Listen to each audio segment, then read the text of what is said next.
Okay, ladies and gentlemen, welcome on the GreenTech Days 2022 here in Vienna. Welcome on behalf of the WKÖ AUSSENWIRTSCHAFT AUSTRIA, aka also known as Advantage Austria and Enterprise Europe Network Austria. A special welcome to all international guests here in the room who attend this event live here. Great to have you here in Vienna. A lot of people. Of course, I also want to extend a warm welcome to all the international guests at home in front or in the offices in front of your computer screen. We are proud to have you here. You are more than 1,000 people watching us right now. My name is Andreas Jäger. I am meteorologist and world famous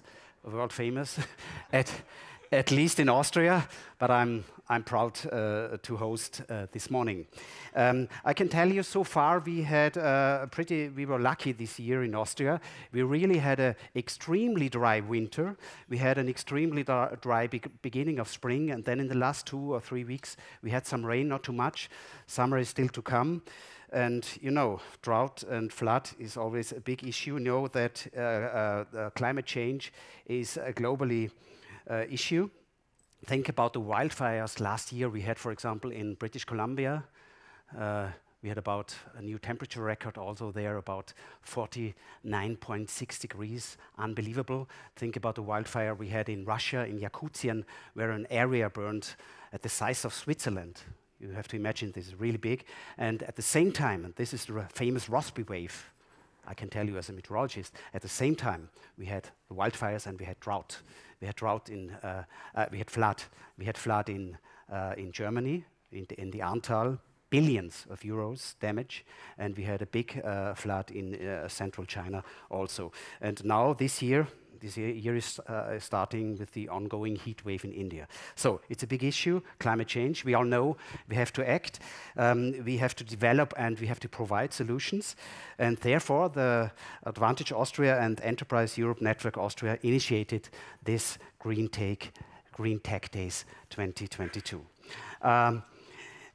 The event takes place within the GO International Framework. It's a joint initiative of the Federal Ministry for Digitalization and Business Location and the Austrian Federal Economic Chamber. We also want to thank all our partners for shaping this day with us, and our partners will accompany you through the next sessions. Our goal for today, or goals, we want to show you the wide range of Austrian outstanding expertise in the sector of green technologies. We want to share with you some new project ideas, and most important, we want to provide a virtual platform for international B2B contacts. The main focus of this conference lays in 3 topics. It's all about environmental technologies, sustainable and renewable energies, and energy efficiency, concerning especially the field of architecture and construction. So, and before we head over to our first speaker, I want to encourage all of you to join in on the B2B meetings. You can book these meetings via the B2 Match platform. Please use this. That's what this event is here for. And now it's a great pleasure to announce the welcome remarks of the Secretary General of the Austral Federal Economic Chamber, Karl-Heinz Kopf. Dear ladies and gentlemen, distinguished guests and participants, a very warm welcome to the premiere of the GreenTech Days of Advantage Austria. I'm happy to see that today's audience is very international. We have participants from over 70 countries joining us right now, some here live in Vienna, many others online. It's no news for you. The entire world is being confronted with the environmental impacts of climate change. Concepts such as the UN climate goals and the European Green Deal clearly show where some fine-tuning is needed. Right now, securing reliable energy supplies is a particular priority. Dependence on Russian gas in Austria and in Germany is far higher than in most other EU member states. There is a need for EU-wide procurement initiatives for alternatives such as LNG and the build-up of common stocks. The expansion of green gas production and supply must be driven forward and a hydrogen market must be established. In this context, I'm very proud to point out that in Austria, one of the many examples of global leadership in innovation is its green tech sector. 9 out of 10 delegations coming to Austria focus on alternative energies and sustainable technologies. These delegations are eager to learn more from our expertise. So Austrian know-how is the foundation for many great examples here. The company Binderholz, for example, has implemented the largest solid timber building project in the United States, in Cleveland, Ohio. Another example is the Austrian company Wastewater Solutions, which is a global pioneer in water technology. It sells tailor-made water management systems for the treatment of drinking water and wastewater, especially relevant in areas with dramatic water shortages. And as a last example, the company Fronius. Their project, 24 Hours of Sun, shows how solar energy, contrary to what we might believe, can be used all day and throughout the entire year. Their decentralized solar energy systems supply even hard-to-reach locations, from Canada to Zimbabwe. You see, Austrian technology and know-how can make a significant contribution to a greener future.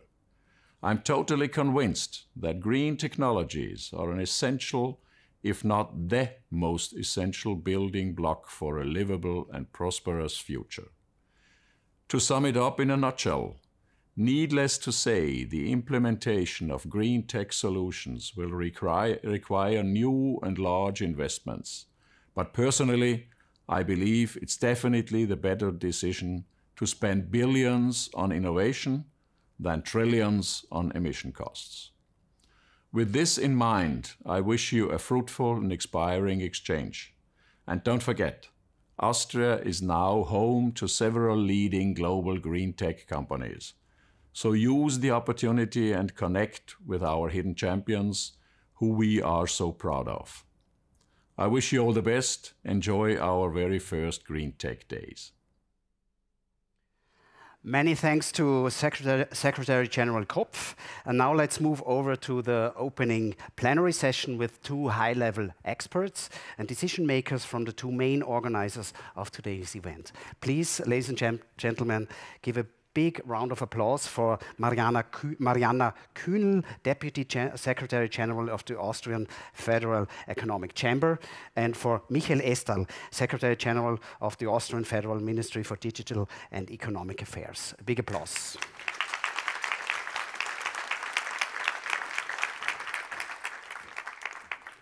You can take care of the microphone. Ms. Kühnel, after 2 years without any live events, it's the first time of GreenTech Days, first time of all, and the first time we meet in person here. From your point of view, why are such events so important?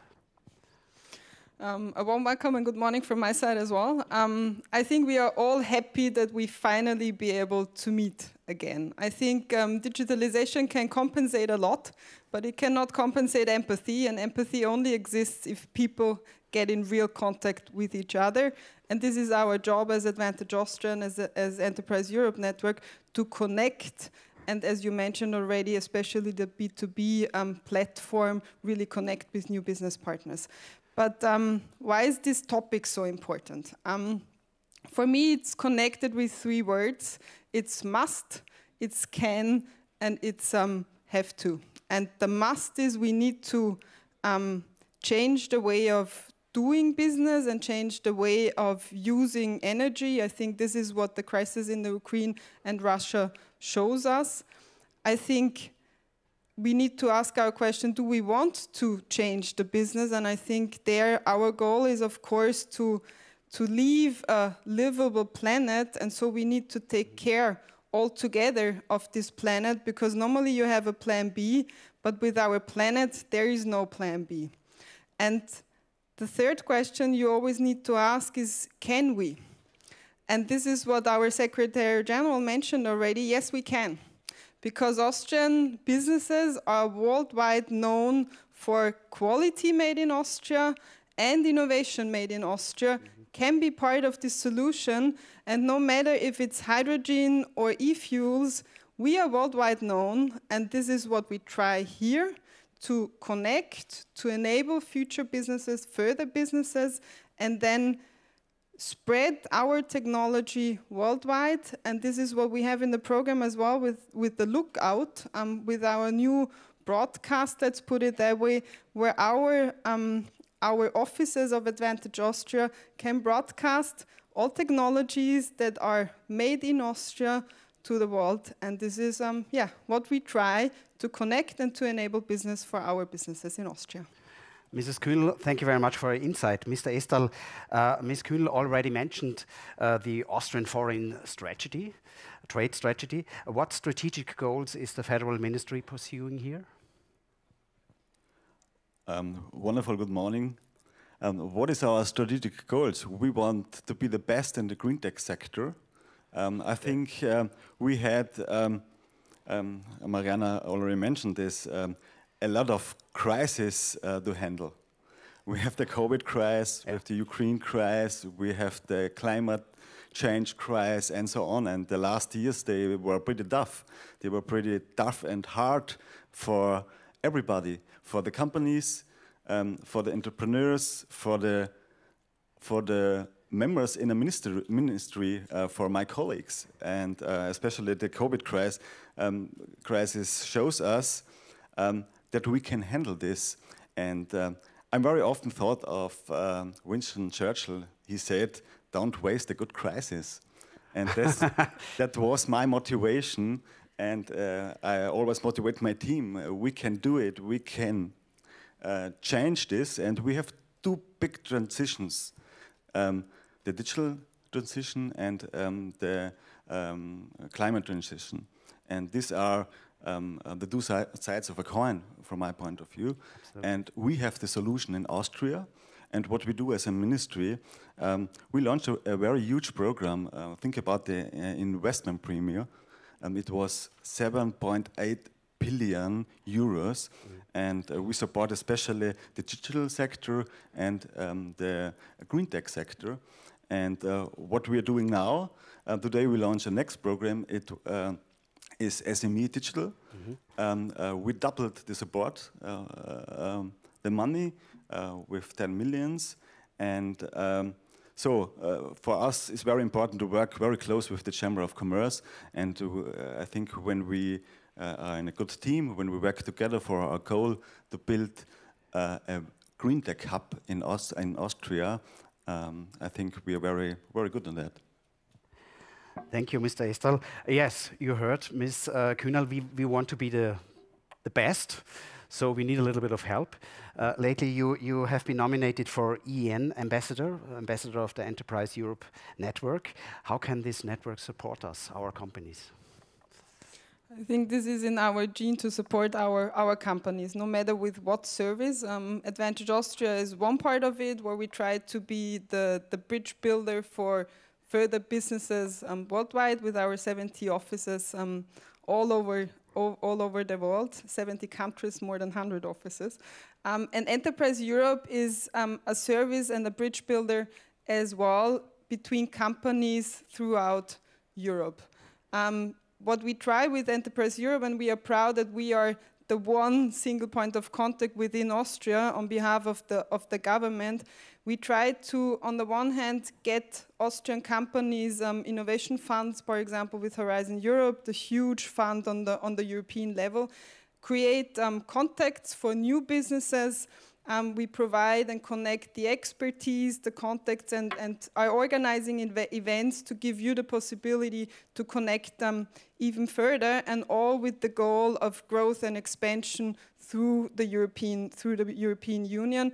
And I think GreenTech is one of the examples where collaboration is so key, and collaboration within the European network of all European countries enables Austrian businesses to even further grow, because the GreenTech business, they're gonna double within the next 5 to 10 years. So in 2030, we're gonna be from 3.3 billion to 7.2 billion. So it's necessary that Austrian businesses are on the forefront, and companies need to collaborate on the efficiency ground, because throughout, if you do only have part of the solution, with the collaboration, you can then maybe have the whole solution for your customer. And I'm happy to be Enterprise Europe Network ambassador, as I used to work a couple of years in Brussels. Okay. Yesterday was the European Day, so I think it's a good opportunity to have the GreenTech Day right after the European Day. And Enterprise Europe is here to help. So if we remind ourselves again, for the GreenTech we must and we can, then if you have any questions, you do not have an answer, Advantage Austria and Enterprise Europe is at your service. Wow. I think we heard some impressive numbers. Mr. Estal, what is the role of the Austrian program Go International in the efforts of the Austrian Federal Ministry for Digital and Economic Affairs? It's a very important program for us because when we think about how important export is for Austria, 6 out of 10 euros we earn in export. And every second job depends on export activities. So it's very important for us to launch a program. We launched it in 2003 with the Chamber of Commerce, Go International. It's a program where we support companies to the export activities. And I think we support more than 30,000 companies with these export activities in different sectors. And especially with the crisis we had with the Ukraine crisis, with the sanctions, we make a switch to other markets, we support, we help, we make informations, and we had in our ministry a lot of commissions. They're very active with foreign countries, and the GreenTech sector is really crucial. And in every meeting I had with ambassadors or with colleagues from different countries, the GreenTech sector was first named. Can you help us for water management and different sectors? Here is Austria really pretty good. I have a new question in my mind, sorry, but I have to ask it. We are now living in a world which is almost unforeseeable, what will be in the next 2 or 3 months. How important is it then to look into the future? Maybe more important than it was before. If you don't know anything, you have to look what could possibly happen. What do you think about this? This is what we learned, I think, the last 2 years, to try to react on the circumstances we are in, no matter if it's a crisis on a health crisis like COVID, or now with the Ukrainian crisis. But I am confident, and this is what our companies prove every day. Yeah. They are really innovative, they are really creative, and if one market is not open anymore, they're gonna go to the other market, and this is where we try to help them. And of course, it's really challenging, but I am convinced you always grow with a challenge. Are you also positively, Mr. Estal? Yes, absolutely. Every day we need to be positive. Yeah. But I think we are in a new world. We have to work more agile, flexible. We have to learn to work from home office. And Mariana mentioned it, we are very innovative. And we have very good innovative ideas. Our companies, our colleagues have very good ideas. And that's a huge chance for the Austrian startups, for the Austrian companies, from my point of view. Ms. Kühnel, Mr. Estal, thank you very much for your explanations. A big applause. Thank you.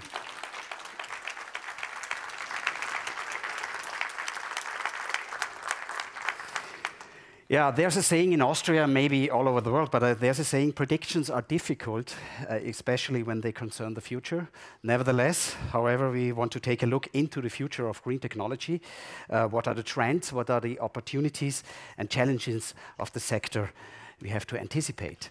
So we will talk to two renowned experts and we will start with Carlo Ratti. Carlo Ratti is architect, he's city planner and engineer. He's professor at the Massachusetts Institute of Technology and director of the MIT Sensible City Lab. With his office, he investigates the impact of digital and new technologies on current society, especially concerning architecture, planning and design. Carlo Ratti, believe me, isn't easy to catch, so we pre-recorded these interviews 3 days ago, but I can assure you it's worth hearing his thoughts. So, Carlo, I hope you're fine. Thank you very much, Andreas, and pleasure to be with you. I'm here on a terrace on the MIT campus in Cambridge, and really looking forward to talk about cities with you. Okay, let's begin. Which part does green technology play in the 21st century concerning cities? Yeah, thank you, Andreas. I would say, green tech is really part of a broader trend. And I would say the trend is how to better integrate the natural and the artificial world. We can say that actually, all of the major challenges we're facing today, first and foremost, climate change, they really come from the fact that we've always considered the natural and the artificial as something separate. So again, I think what we need to do as architects, as engineers, as planners, as designers, is find new way to better integrate the natural and the artificial. And I want to tell you today is that I believe that this really can happen two different ways. One way is how digital technologies, and when I say digital, I mean sensors, I mean artificial intelligence, I mean actuator, well, how all of that can actually, let's say, breathe a new life into the artificial world. The artificial world is the world of buildings or cities or objects. So because of digital, objects, buildings, and cities are becoming alive. They can respond to us in a different way. They can use less energy and be much more responsive. Now, what you see here in the little video is actually a representation of a city. It's the city of Lisbon. It looks like a living organism. We couldn't see a city like this a few years ago. We can today, again, thanks to digital technologies. So the first thing is that digital allows us, as I was saying, to turn the artificial world into something that's more alive, that's responding, that can interact with humans in a different way, and overall be more sustainable. But of course, there's another way by which we can integrate the natural and the artificial, and that's really how we can learn from nature and bring nature itself into building fabric. How we can bring nature, natural materials, new materials, how we can use technology, green tech, to learn from nature and bring all of this into construction. It's really the opposite. It's really, in this case, the natural world comes closer to the artificial world. And I want to share with you just a couple of slides. Again, as an example, in the first slide here, you see a skyscraper we designed in Singapore. We won a competition with Big a few years ago. The building is almost completed, as you see here. And in this building, we actually use new ways and new green tech, including hydroponics and so on, in order to bring a lot of nature in the middle of the building. What you see here is a green plaza in the middle of the skyscraper. That's like a floating public space where people can meet, can work, and can enjoy again the pleasures of nature. Or we see in this other building, which is a building where we won a competition as part of the global, you might have heard, Reinventing Cities competition run by C40. This is a building in Milan next to the Prada Foundation where, again, nature comes into the building in the form of a vineyard that actually goes all the way to the top of the building with a green ramp, connecting the ground floor and the public spaces on, at city level with the top of the building. So again, these two examples, and if you think about this, they're really part of a double convergence. As I said before, digital allows the artificial to become closer to the natural, and then on the other hand, natural and green tech allows the natural world to be better integrated with the artificial. And this double convergence, I think, is really the key challenge we face today. If we're able to solve it, we can really move quickly towards a more sustainable world. Carlo, do you have some examples maybe from your private life where green technology changed your life in the last decade? Yeah, totally. And you know, it's hard to pick. You know, there's so many examples. I'll tell you one. You know, you see me here in Cambridge, Massachusetts, on the MIT campus. Well, I used to have a car until a few years ago. And I remember the first time I came to the United States, my father, who spent quite a bit of time in the United States, told me, well, the first thing you need to do when you land in America is really get a car. You can't do anything without a car. Well, today, thanks to scooters, bikes, zip cars, thanks to all of those technology that allow us to get mobility on the spot, on the go, well, I've been living very, very happily for a few years now without a car in the US. I use my bike, I rent a bike when needed, I get a scooter. Actually, one of our companies, the first startup we did, called Super Pedestrian, is one of the top 5 players globally in micromobility with the brand Link. And so, you know, again, allowing scooters to be used. But, you know, or if you need a car, you can just get it with Zipcar in some other way. So that's a very simple example of how digital technologies, real-time information can help us, for instance, to be more sustainable in the way we live. And then I got many, many other examples related more to our practice, to what we do. I'll tell you 2 others as you asked for 3. You know, one is how hydroponics can help us now to live much closer with nature. Now, some people think that urban farming will allow to produce everything we need in our cities. I don't think that that's the case. It will not be easy, but certainly urban farming and, you know, using hydroponics, aeroponics in our lives is very interesting because it allows us to connect with nature in a new way, to connect with the rhythm of seasons, to really have a different understanding and experience of the spaces we live in. And again, that's something we're using a lot in our practice, and that's something that I'm also experiencing in my everyday life. And then the final thing I wanted to say is more about in the way in the buildings I try to inhabit, I try to focus a lot also on how we can use natural materials as construction materials. You know, we just built a house made of XLAM, of CLT, cross-laminated timber. Again, that's not a super new technologies, but a very interesting technology to reduce carbon emissions and, you know, and to fabricate things beforehand in a factory and then to bring them again closer to the places we love and where we live. Carlo, one more question. Can you give us a broad outlook on the future? Where will the green technologies head? Yeah, well, I really see like a constellation of things that go back to the double convergence we were saying before, the natural getting closer to artificial and vice versa. And that can happen through many different avenues, as we were saying. Certainly, there's an interesting avenue of sensors, artificial intelligence actuators. We're working a lot on that at MIT. Artificial intelligence is really, again, it's like bringing computing power everywhere. It's like bringing intelligence, like human intelligence in the whole built environment. But on the other hand, as we were saying also, using nature and learning from nature and bringing that closer to us. So I think it's this, I really see as the effort, which is not only today, but in the next few decades, of this double convergence, a co-evolution between natural and artificial. Carlo, you're a professor, Italian professor based in Boston. So you know both worlds. You know the US, you know Europe. What can we learn from each other? Yeah, it's a very good question. It seems to me, and again, it's hard to generalize, but it seems to me that perhaps if you look at this kind of 2 poles we were saying before, that the US is always very excited about technology from the digital side and so on. So there seems to be a lot of interesting developments more from the first side, as we were saying, the artificial intelligence and looking at digital, how digital can make the built environment more sustainable. From the European side, I think there's something that's sometimes maybe more poetic and related again to being closer to nature, embedding nature better in the places we live. So maybe out of the 2 poles we were discussing before, you could also say that the US is perhaps leading more on the first one and Europe on the second one. Carlos, thank you very much for your time. Greetings from Vienna to Boston, and maybe next time we see us in person. Thank you. I really look forward to being with you in person next time. Vienna is one of my favorite cities in Europe. I spent quite a bit of time there. And so, you know, really looking forward to continue the conversation. Thank you. Bye-bye.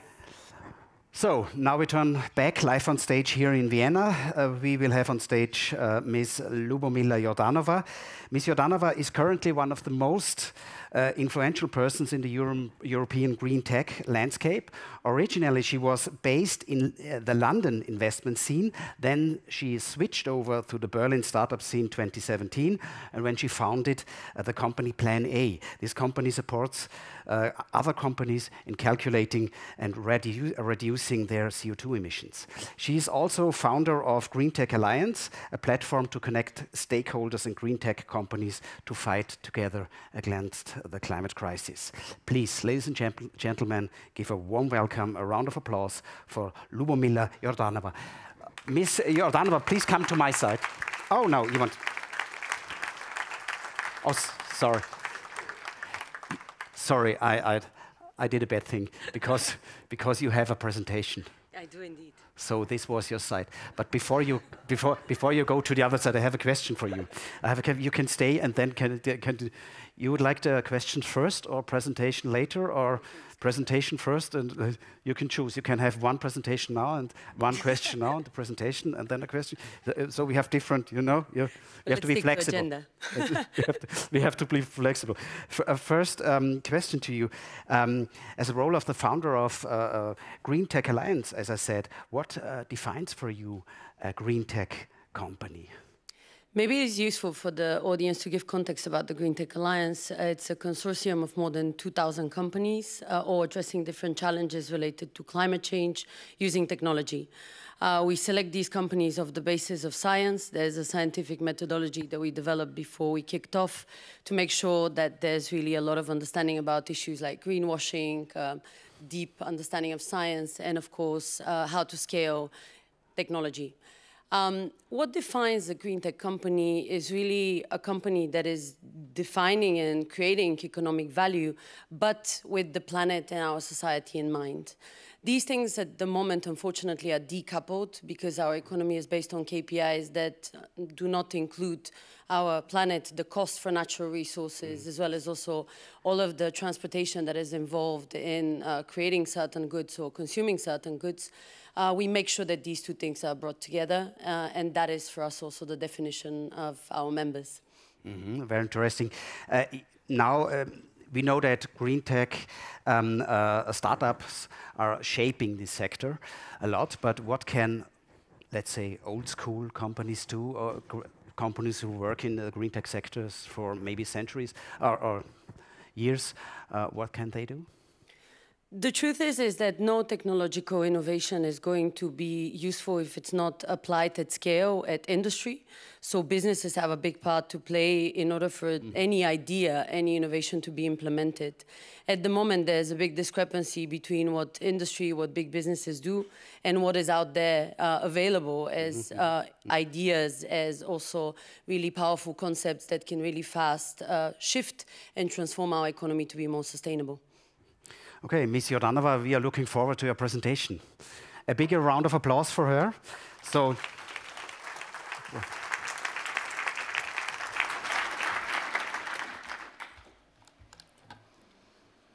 just a few months ago, Larry Fink, who's one of the biggest asset managers in the world, said this, that essentially the next 1,000 unicorns, which means companies that are valued at over $1 billion, are going to come from the green technology space. It is a statement that deserves for us to sit and think, because if you consider how our financial institutions work, this would have been not anything anyone would have assumed is possible, purely for the fact that green technology has been standing on the side and has been not necessarily involved in the way our economy even has been defined. How did we even get here? How was this even possible, thinking of the fact that our economy has very established ways of working and obviously a lot of ways in which it gathers and creates value? Today, I'm sure many of you have seen the news, not only from today, but from the last few weeks. And unfortunately, our economy yet again is not in a stable state. We have been seeing continuous slow increases in terms of value, in terms of GDP. But the truth is that for the last decade, we have not been in a state where we could consider the whole world is moving forward. This has been combined with an intensive increase in emissions. Emissions that have been created by all the industry that operates, by all of the different activities that we have that are dependent on fossil fuels, and also by the fact that a lot of different nations that have not been equally as well developed as the Western world have been catching up and have been there to really support their society in moving forward. On the 6th of April was Austria's Overshoot Day. This is the day when the consumption within a certain country actually overtakes the amount of resources our planet can take. That means that we essentially are living beyond the capacity of our Earth to be able to maintain the lifestyles that we have, the wonderful, comfortable elements that we've involved in our life. The Overshoot Day of Austria was heavily influenced by this dependency on fossil fuels. The Germany one, where I am now based, was just a few days ago. Similar in very short amount of difference. All of these elements combined are actually leading to a continuous increase in the threat of climate change. This is not a scary message. It's a message we need to start living with, not because our reality is going to be looking very rosy, but just because we have a lot of things to do, and it's better that we have sober heads while we're doing them. What you see here on the screen is actually the climate risk associated costs just from the last few years. And if this bubble on the right-hand side is actually assessed for 2021, it would be significantly bigger. 151% of increase in costs, which means that essentially our economy, that in its typical accounting standards and where it doesn't account for unexpected capital expenditure, bears all these costs. And now going back to this quote that we kicked off the presentation with, it starts to make sense maybe why this person that manages so much money is talking about green unicorns, about technological advancements that can shape our economy for tomorrow, that would be valued at the highest. You cannot manage a business on a failing planet, and this is defined by all of these statistics. There's a lot of information out there that for decades has been telling us that there is a problem with climate change. We have been, though, at the same time living a very comfortable life, which obviously is a bit difficult to kind of allow us to think of how we move forward in a sustainable manner. However, if we want to continue seeing growth, if we want to continue seeing prosperity, to see a society that develops further, that bounces back after COVID, after the Ukrainian crisis, we need to accept the fact that our planet is not healthy. Therefore, our economy is not going to be healthy. I've been asked to tell a bit more about the challenges. If this was not enough bad news, I still have a few more to share. And actually, again, I want to emphasize on the fact that this is not something that should shake us and make us really angry or sad. It is rather an opportunity for us to think of all of these exciting innovations that are out there, and an initiative like the Green Days is just a validation of how much emphasis not only governments but also different bodies put all around the world. The first challenge that we have is infrastructure. At the moment, we are able to move a lot easier fossil fuels around the world than we're able to move solar panels. And it costs a lot more, which means that essentially there's even additional taxes if you want to be choosing the more sustainable option. If we start thinking about the construction industry, if we start thinking about the food industry, there's extensive amount of subsidies that are continually supporting the advancement of the climate crisis. That is not to say that we don't also support green technology, but our infrastructure is not yet built for that, which means that we need to start thinking of how do we shape this ecosystem, this network, in a way that it's helpful to this transformation that our economy needs to see. The second issue is one that is heavily ignored by many stakeholders, except by startups, and that's the scaling of technology and the scaling speed of all of these transformational activities. At the moment, startups are offering extensive amount of innovation. Quite often, they're not even offering innovation. They're offering something that has already been there, but it looks quite significantly different. And industry still does not take all of these ideas, all of these shaped and formed concepts, and allow them to be tested at scale. That is the simple example of a factory that is using more sustainable lighting. That is the simple example of packaging, where the food industry can rely on biodegradable materials rather than on the ones that are easily digestible by any kind of production facility. The final one, which I think is an invitation to all of you to think of what part you can play in this transformation, is related to alignment of stakeholders. I sit here as a startup, but I know that I do not have any influence on this transformation if I don't collaborate with corporates, if I don't collaborate with governments, with scientists, with NGOs, and with any other stakeholder that wants to be part of this transformation. Why? Because the climate change-related issues are intertwined web of issues that are and have been created over decades and are so codependent and have a domino effect on every single choice that we make. And what this means is that there's a part to play for everyone. The governments have a lot of emphasis and have been doing a fantastic job on the European Union level with regards to policy changes. Of course, I would always say that they're not fast enough, but we're definitely seeing how Europe is leading the way. And when I say Europe, I even combine the EU and the UK, because these are the two strongest markets where there's innovation also on a regulatory level and requirements for deeper assessment of the sustainability status quo. If you look at startups, they provide innovation, but their innovation is useless if no one decides to adopt it at scale. Scientists have been talking to us for a long time, more than, I would say, a century. There's been evidence that there is an issue related to climate change. We need to start listening to them, and we don't need to think that innovation is going to be this spaceship kind of solution.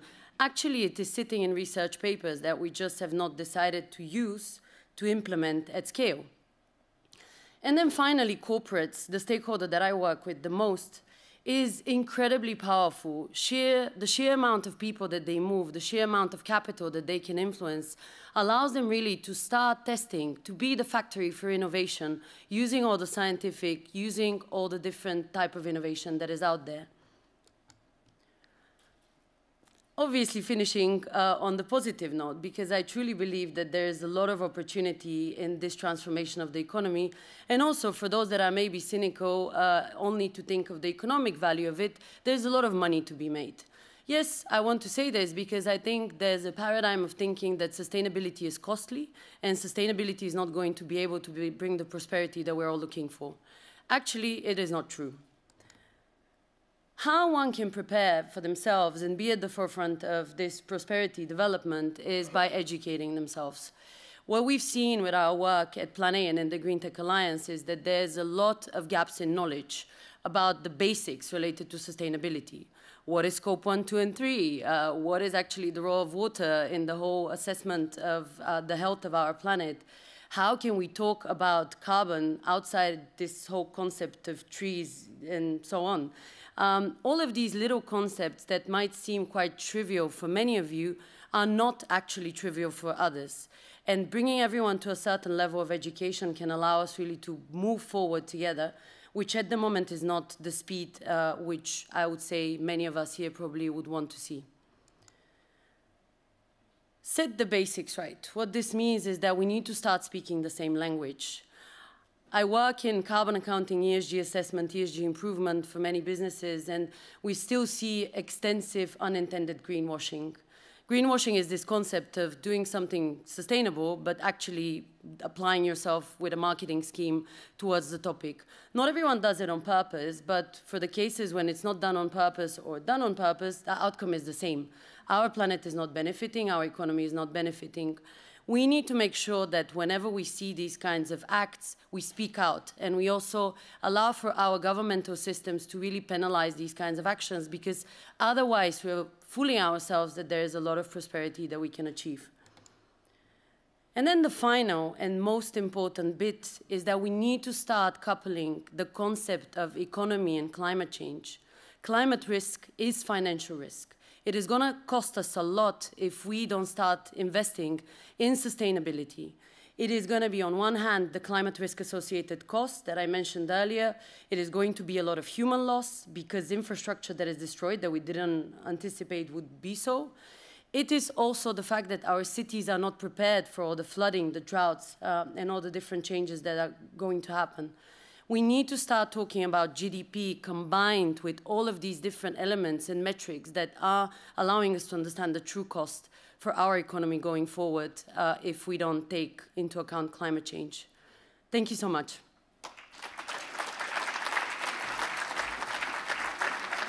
Ms. Jordanova, please, could you come for another question? It was such a good presentation, and I'm famous for having always questions. I can do a few circles. Life is one big question for me. I'm not so intelligent, so so I'm glad to have you at my side. No, really, it was a really impressive presentation, and a question came into my mind. Is it possible that the development of the COVID vaccine is a sort of blueprint, because there was a startup working together with big pharmacy? COVID is a blueprint for so much. We have demonstrated how fast we can accelerate innovation. We have demonstrated how easy different stakeholders can collaborate, which was one of the pillars of my presentation. We've also been able to see that we're really good at crisis response. No one would have expected that within months we would be able to speak and align to the same set of rules and expectations.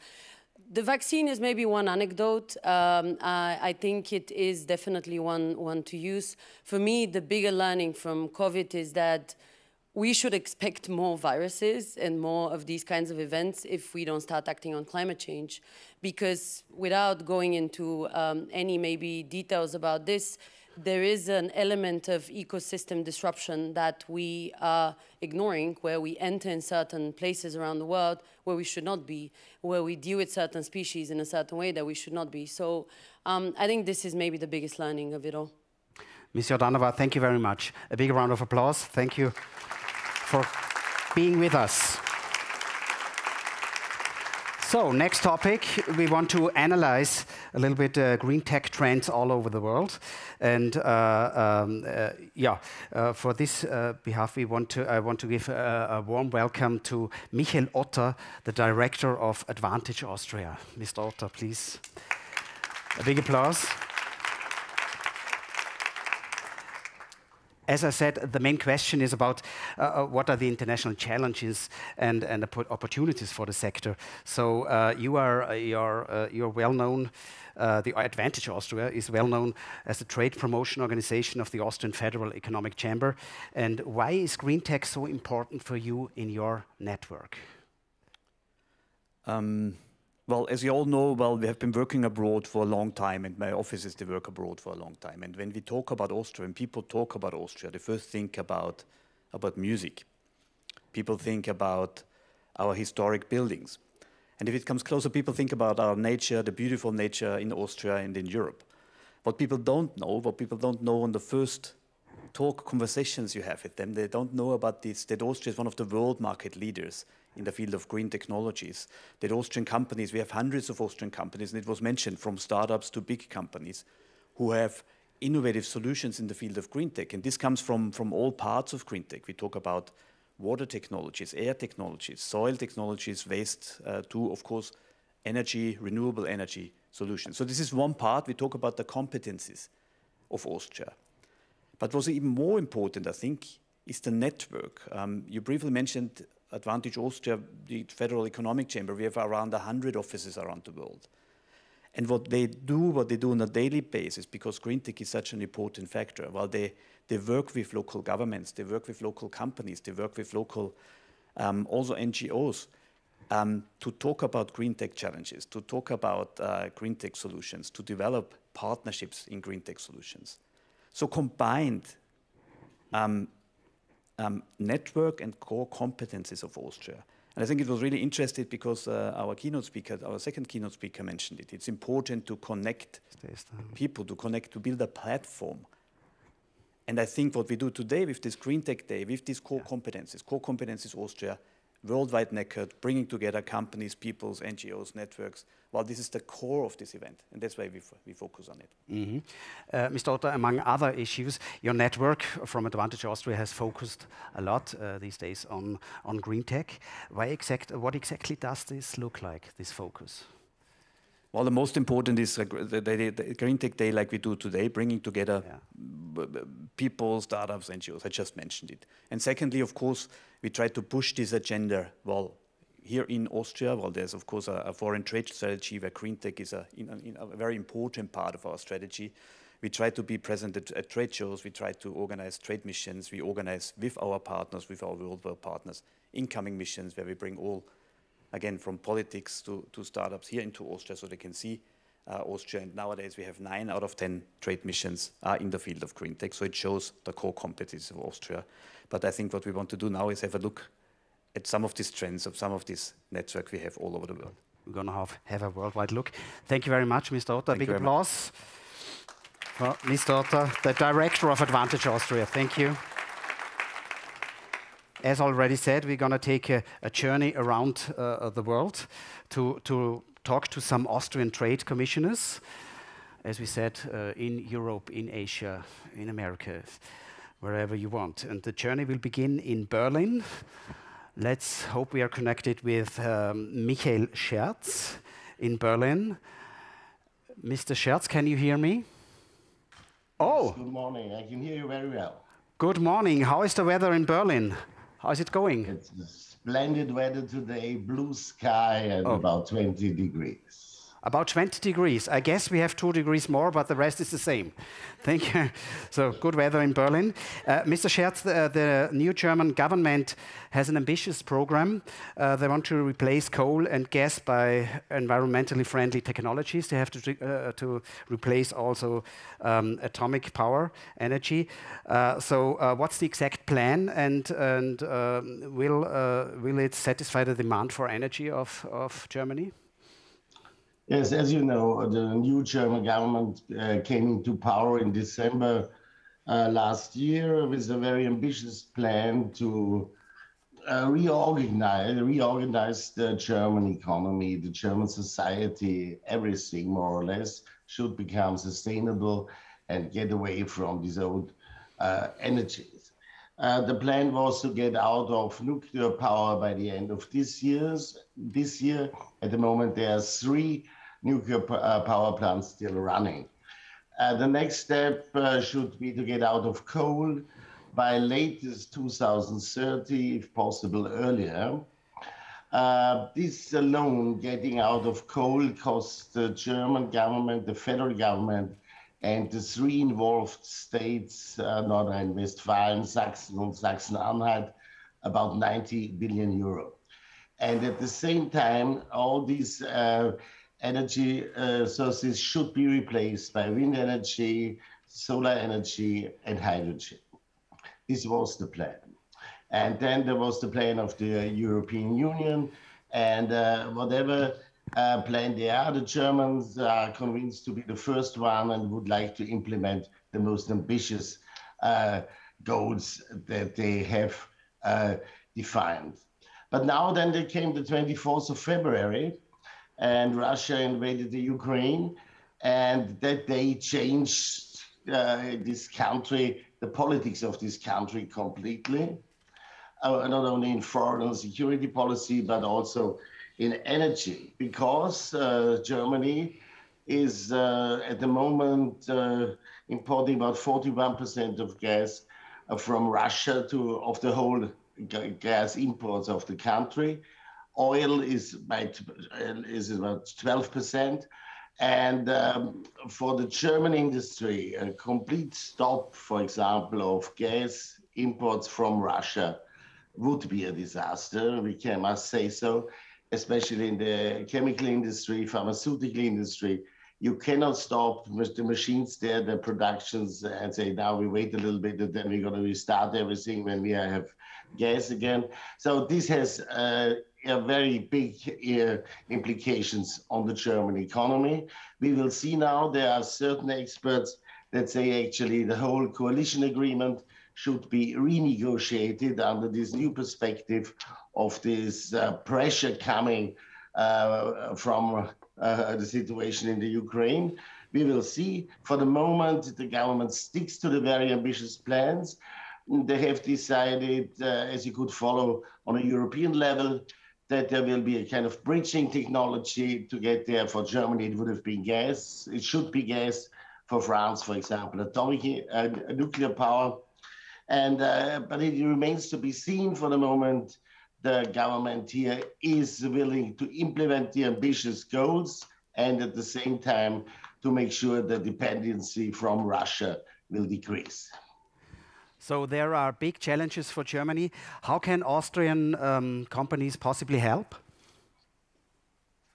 I think it's not a question of helping. It's a question of making business. And there, I think we are in a very strong position. Since decades already, Austria is one of the biggest suppliers to the German industry. We are here very well known for innovative, high-end, high-tech products and services. For example, many of the windmills in the North and East Sea are serviced with software coming from Austria, also with drones being built in Austria. There's biomass, bioenergy. There is all in these fields. Austria can do a lot, and there will be very good business ahead if these plans on the German side really will be implemented. And also, let's talk about e-mobility. There are plenty of chances. They're up for grabs now. And also, I would point out this joint European project as for hydrogen, for example, are very, very interesting. And there could be even, I would say, a medium-term, relatively fast solution for the European energy problem with hydrogen. There was now one suggestion here by a famous scientist in Berlin who said we should use the good weather in Southern Europe, from Portugal to Greece, to produce their hydrogen and use the existing pipeline network in Europe to transform it and make it able to send the hydrogen through these pipelines to the other countries in Central and Northern Europe. So there are a lot of opportunities, a lot of plans. We will see now what gets implemented. Those are good news, Mr. Scherz. Green building technologies are also of paramount importance. How are the chances of Austrian companies to participate here in this sector? Also here, I would say we are already one of the key players in this field. If we take, for example, wood construction, many Austrian companies are on the market, especially countries like Berlin. The city of Berlin is doing a lot to build up sustainable quarters. For example, at the former airport in Tegel, there will be built about 30,000 apartments and a mixed zone for use for small business, big business, tech, startups, but also people should live there. Thousands of, hundreds of thousands of people should live there. All should be built in wood. All should be sustainable, and also energy-wise, these are model projects. And for example, also just these days, Austrian company is finishing office building for the Deutsche Bundestag here in the center of Berlin, and other Austrian companies are building schools, for example, in a modular with modules that get stuck together then here in Berlin or in other places, especially, I must say, this is the interesting thing in northern Germany. Austrian wood technology is quite popular. And we have a couple of programs supporting this trend and making sure that a good part of this business will go to Austria. That's good to hear. Thank you very much, Mr. Scherz. Greetings to Berlin. Have a nice day. Thank you very much. Goodbye. So, now here in Vienna, let's move from Germany to the Philippines. Hopefully right now we are connected to Christina Stieber in Manila.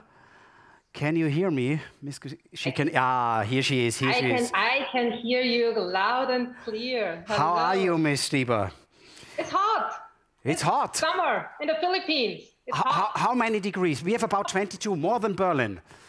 I think I win. I win. In this round, that's my win. I've got 38 degrees and a UV factor of basically going out for me and turning into a lobster right away. So that's the UV factor right there. So.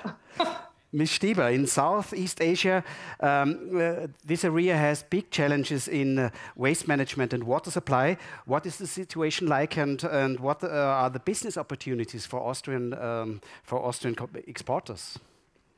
Well, thank you very much for this question. And also, thank you very much for making me and representing Southeast Asia here from the Philippines, making me part of the GreenTech Days 2022. And hello to everyone who's in the audience and who's able to be there physically for the first time in a long time.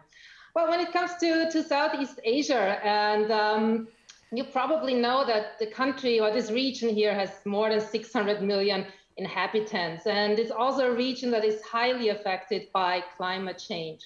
So the issues of how to save water, how to treat wastewater, and basically how to provide clean water for the growing population is something that is really on top of the agenda in every country here.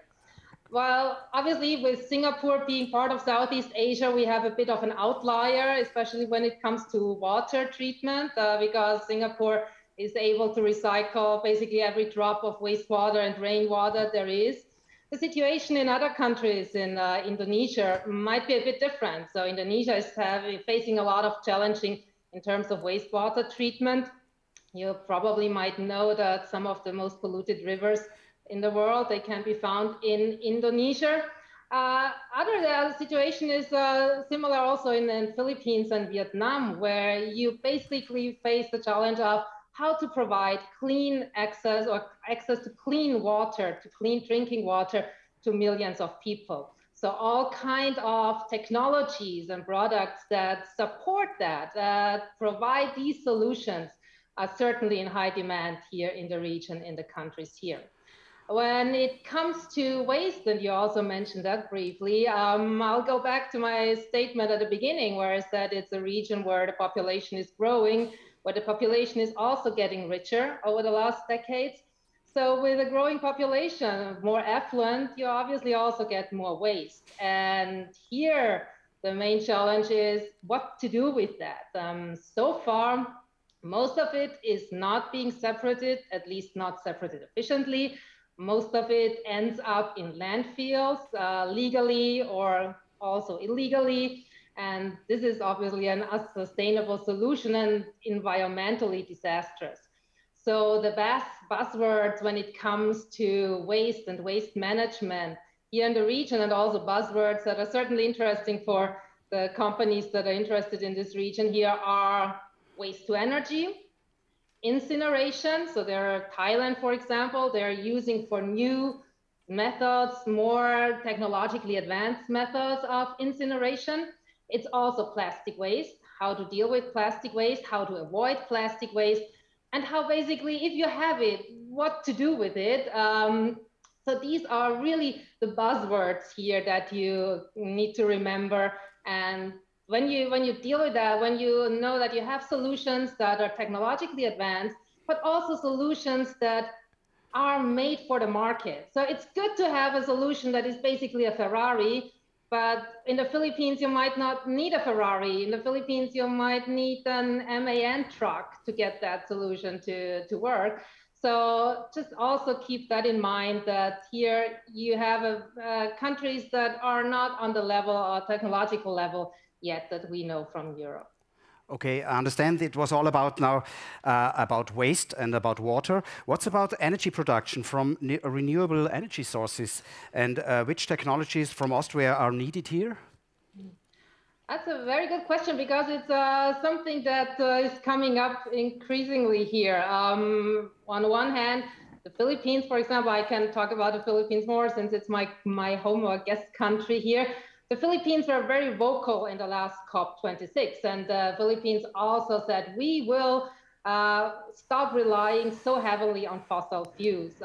Just for an example, in Thailand, 3/4 of the energy requirements are still being met by fossil fuels. In the Philippines alone, burning coal generates 45% of all the electricity that is needed in the country. So you have the situation, in comes COP26, in come climate change and the consequences that you can already feel here in the region.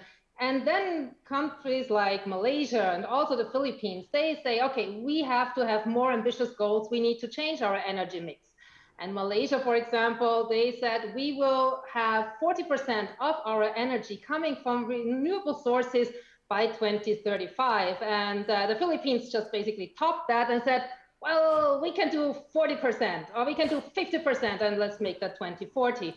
So right now, if you look at the situation right now, obviously the numbers are still a far cry from this marvelous 40%, 35%. But, and that's, I think, important to take away from the region here, the commitment is there, the political commitment is there. Private companies, private investors are getting increasingly interested in these countries. Vietnam, for example, also the Philippines, which are focusing on solar energy, which are focusing on wind energy. So there are huge projects that are being developed in these two countries when it comes to wind and solar. In other countries in the region, like Indonesia, I mean, Indonesia takes everything. Indonesia is great when it comes to hydropower. Indonesia has geothermal power potentials. So that solutions, products, technological solutions that you can provide for that kind of renewable sources are certainly also going to be met with great interest here in the region. And what's about energy efficiency measures? Are they already being implemented in the region? Not everywhere. So Singapore takes the lead here, obviously. So Singapore, that's the point. That's the main issue that they're having there. They are investing a lot also on terms of how to raise awareness for energy efficiency. Interesting enough, the Philippines as well. The Philippines have a very favorable legislation when it comes to energy efficiency. And certainly they can take the lead in the region as well when it comes to standards that have to be met.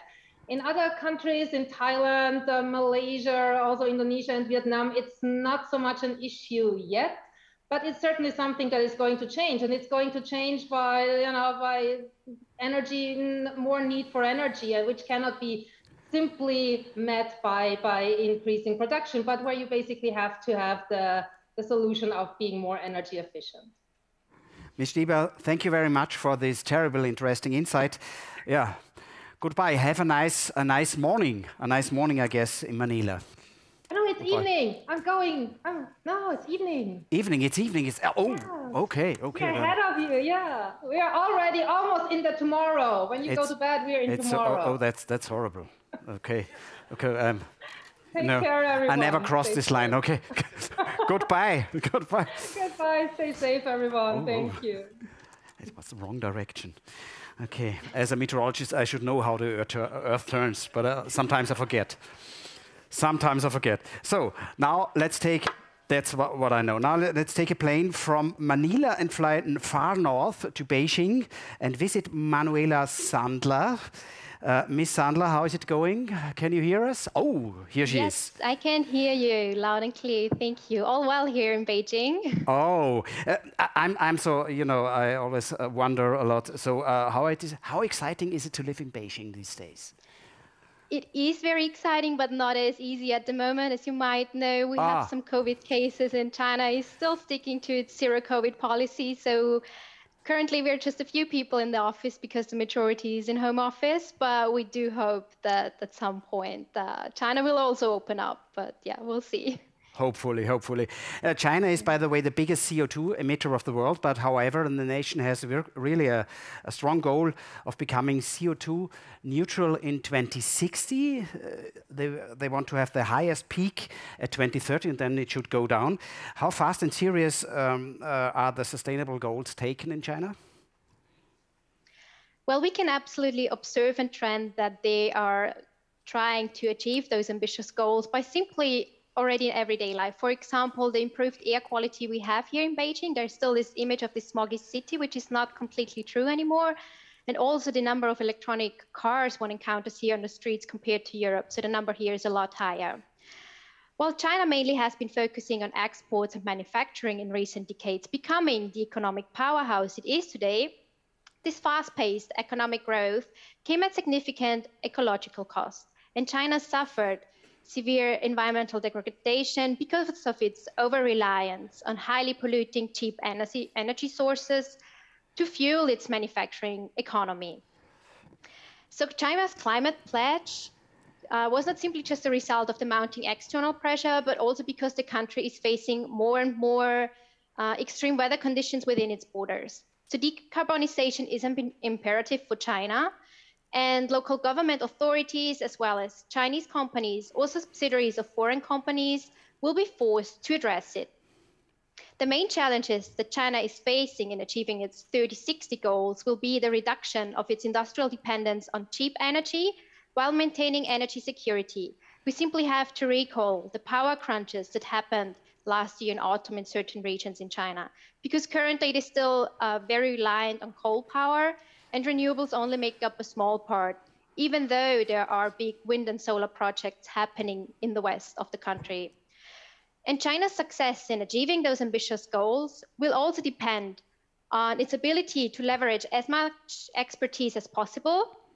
And this will actually require providing foreign companies fair market access and a level playing field so they can make their contributions. And with that being said, even though there is the political will to achieve carbon neutrality by 2060, the whole plan could also be derailed by decoupling, because achieving those goals requires an open and collaborative approach. And given the tight time frame, China needs the best green technologies that are available on the market at speed, regardless of the country of origin. And here Austria can actually contribute a lot, because we have many hidden green tech champions that could offer their solutions to make China greener as well. Do you recognize a trend towards environmental friendly solutions? Is there a trend? Yes, definitely. We can see that.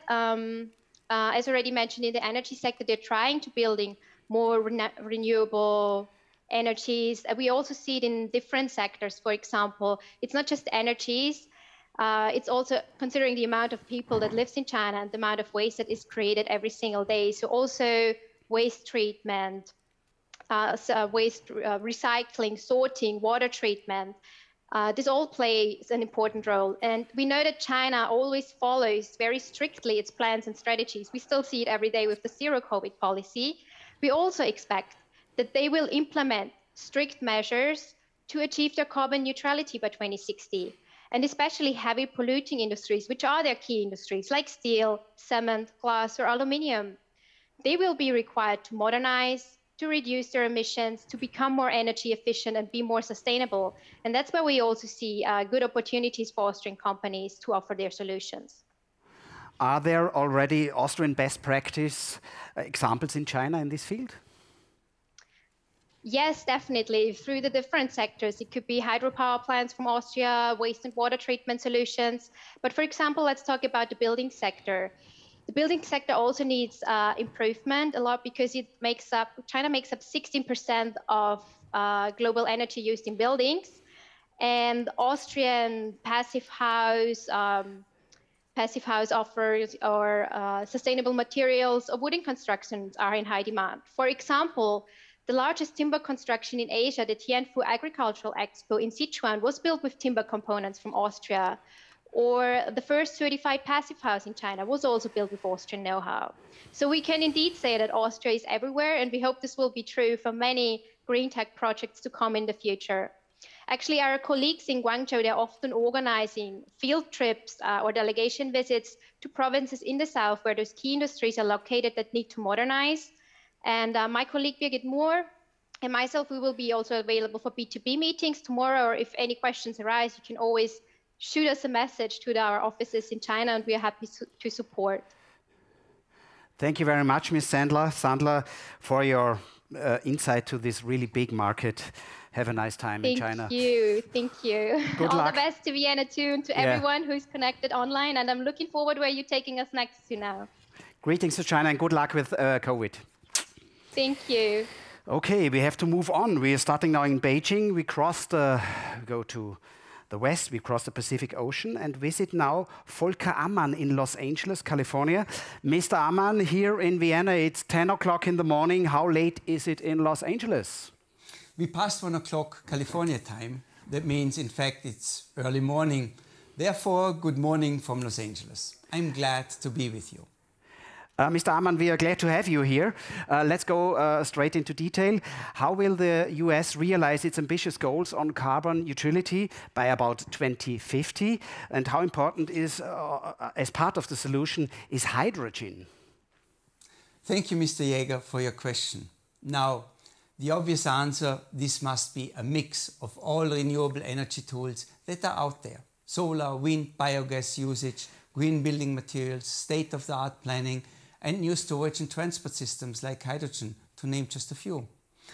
And even us thinking hydrogen is still a high-tech solution of the future, I'm convinced without hydrogen this endeavor will fail. Hydrogen will be part of the solution. But let us look at the building industry in the US first. Residential and commercial buildings are responsible for almost 40% of the US carbon dioxide emissions. To achieve net zero, buildings must be renovated or retrofitted, taking actions like improving energy efficiency by installing solar panels, using geothermal technologies, upgrading insulation, reusing water, and other carbon neutral technologies on the premises. In this respect, the US is clearly behind developments in Austria. That brings me to renewables. Renewable sources of energy production still make up a relatively modest share of about only 20% of the country's overall electricity generation mix. To meet carbon reduction goals, the US must at least double or even triple the current rate of new renewable energy installations over the next decade.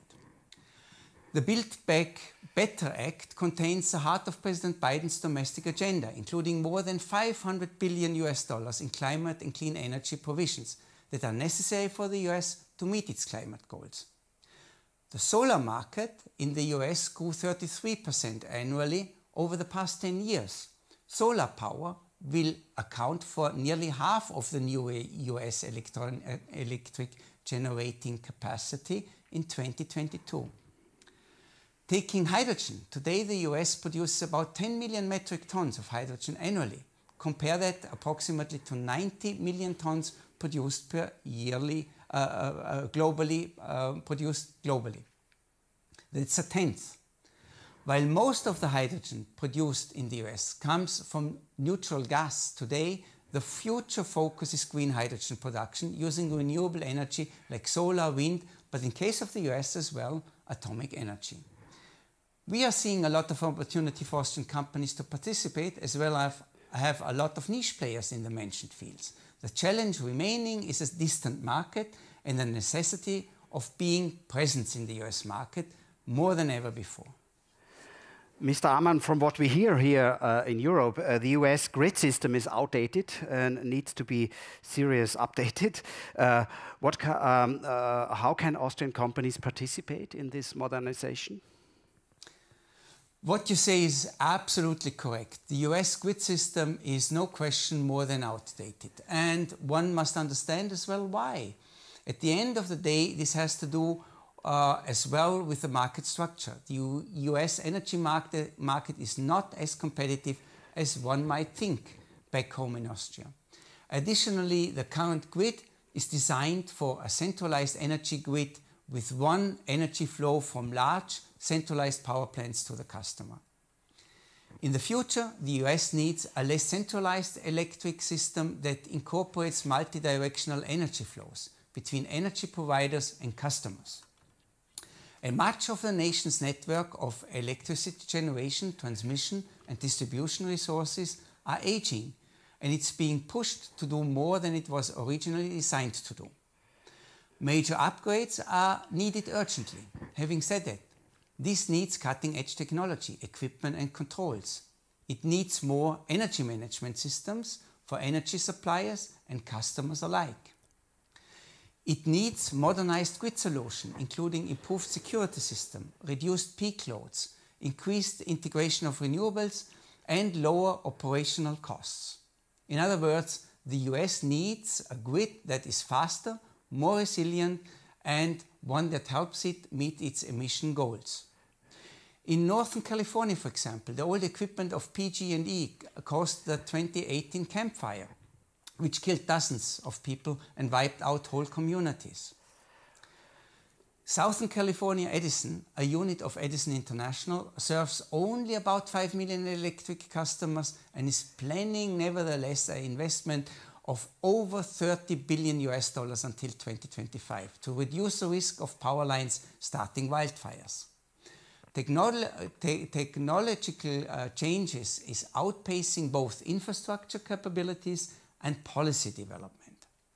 Solar thermal water heaters, smart thermostats, electric vehicles, artificial intelligence, cybersecurity for electrical grid, rooftop solar panels, energy storage, and advanced metering are some of the infrastructures that promise a more efficient, reliable, and resilient energy future. And that's what's needed here. To my knowledge, these are all sectors and technologies Austrian companies can provide. Therefore, the piece of the US cake is bigger than ever before, and therefore opportunities are there plentiful. I will visit Austria in June, July, and will be present at the Exporttag, but as well visit some local chambers, and I will be more than happy to talk to interested companies about these opportunities, which a US market clearly offers in detail. Thank you very much, Volker Ammann. Now I have this big piece of cake in my mind. Thank you for your highly interesting overview about the US market. Thank you for having me, and I'm looking forward to seeing you in June, July in Austria, hopefully in person. You're welcome. Let's go to the next point. GreenTech Made in Austria. We already had a fantastic overview about the future of green tech around the world from our trade commissioners around the world. But we want to go into more detail now and look at the current challenges and opportunities of green tech companies here in Austria and, of course, internationally. And therefore, I want to invite to the stage Jürgen Streitner. He's the director of the Department of Environment and Energy Policy of the Austrian Federal Economic Chamber.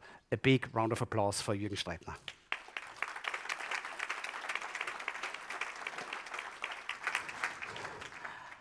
Mr. Streitner, let's jump in.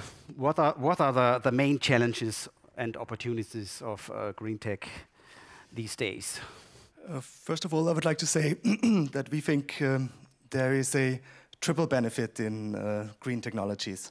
So we have the benefit, of course, obviously, in environment, in solutions for decarbonization. There is an economic benefit. We know that we have above average growth rates in this sector.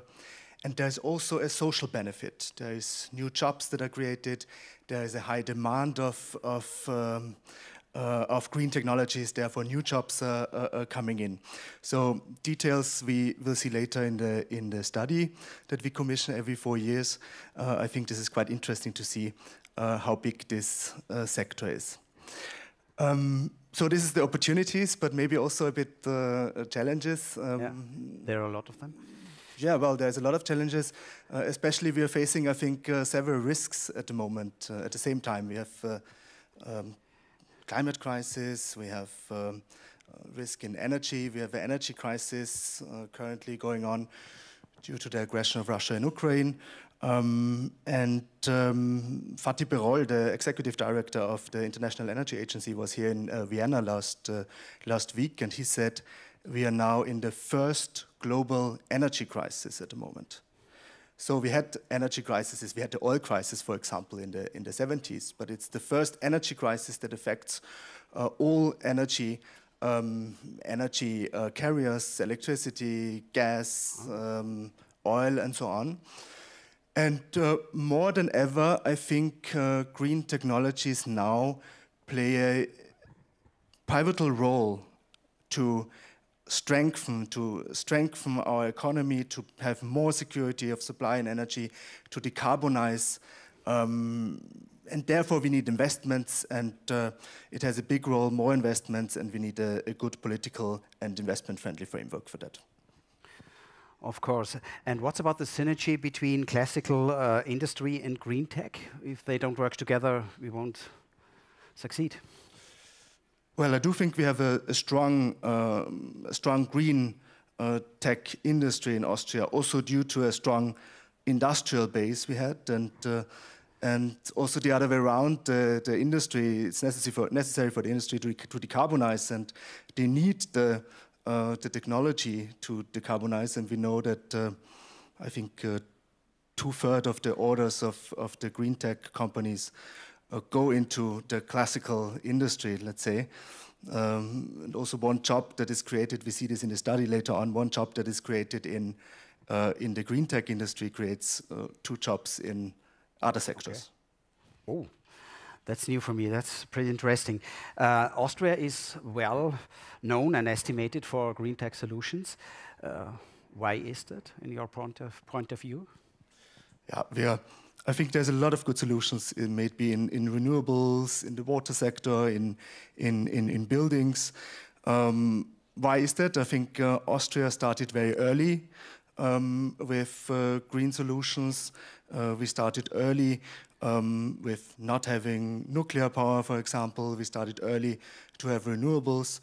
And I think as being an early mover and having a strong industrial base in Austria led to the situation that we are strong in the green tech sector. Okay, that's fine. Thank you very much, Mr. Streitner. Thank you. A big applause, big round of applause for Mr. Streitner. Thank you for coming to the stage. So, and now we'll turn to a presentation of the study Austrian Environmental Technology by the IWI. It's das Industriewissenschaftliche Institut. The study is published on behalf of the Austrian Federal Ministry for Digital and Economic Affairs and also of the Federal Ministry for Climate Action, Environment, Energy, Mobility, Innovation and Technology, and of course on behalf of the Austrian Federal Economic Chamber. This study is presented, comes out every 3 years and deals with the current situation of the Austrian green tech industry. Now, ladies and gentlemen, please put your hands together. A big applause for Wolfgang Koller. He is senior researcher at the IWI and will now present this study. A big applause.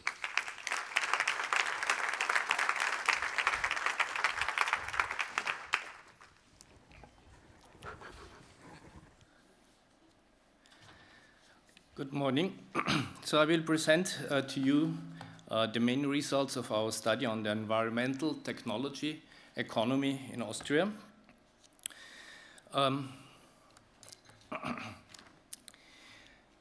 The study is based on a survey that covered 314 environmental industrial companies and 244 environmental technology service providers. What was the statistical population? 1,080 industrial companies in that sector and 1,652 service providers in that sector. So this is the total number of firms active in the Austrian environmental technology economy.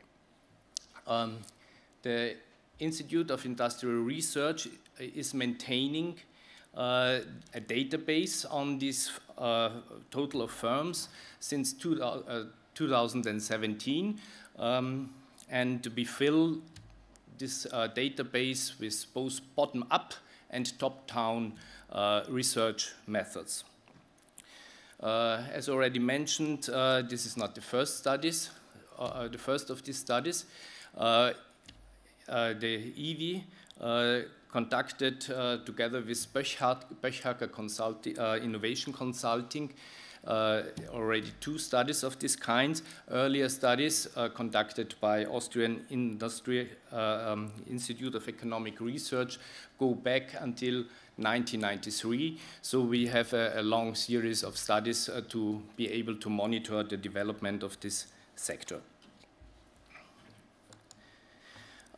This is the content of my presentation. I will tell you something about the economic importance of the sector, of its structure and of its export performance.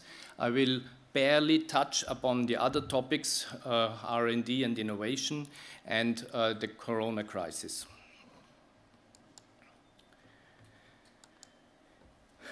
Here you have an overview on the structure of the environmental technology economy.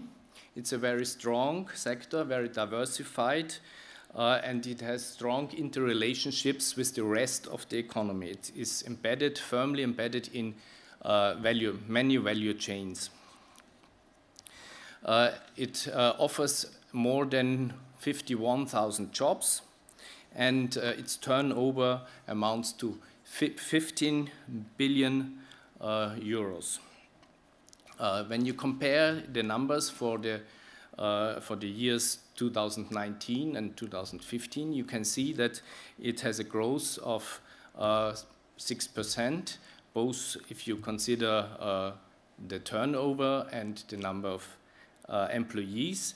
And this is more than the average growth of the Austrian manufacturing sector, which is about 4%. Here you have an overview on the performance in terms of exports and turnover. And you can also compare, again, these 2 parts of the environmental technology economy. You can compare industrial companies and service providers. Of course, the industrial companies have a much higher share in the overall exports of the sector. And in our study, we also estimated the overall impact that the environmental technology sector has on the Austrian economy. This, of course, goes beyond the sector itself, as I mentioned, it is embedded in the value chains of many value chains in the economy. So we can discern direct, indirect, and induced effects. And here you have on this slide, you have the numbers for turnover, value added, and employment. In dark blue, you can see the column for the direct effect. So this is the turnover that is happening directly in the sector itself. And this generates also, via the inputs that are needed, the indirect effects. So the supplier and the suppliers of the supplier also are stimulated by the presence of the sector. And furthermore, you can add the induced effects, which come into place when income is generated and further consumption is fostered and investments is also carried out. You can put all these impacts also in terms of multipliers. For example, you can see that for every job that is present in the environmental technology sector itself, more than 1 and 1.7 additional jobs are created somewhere else in the Austrian economy. These effects might be particularly high because the environmental technology industry in Austria is firmly rooted in the domestic economy. Here I have tables on detailed results of the structure of the environmental technology industry according to fields of environmental action. And I have here another one that gives you the details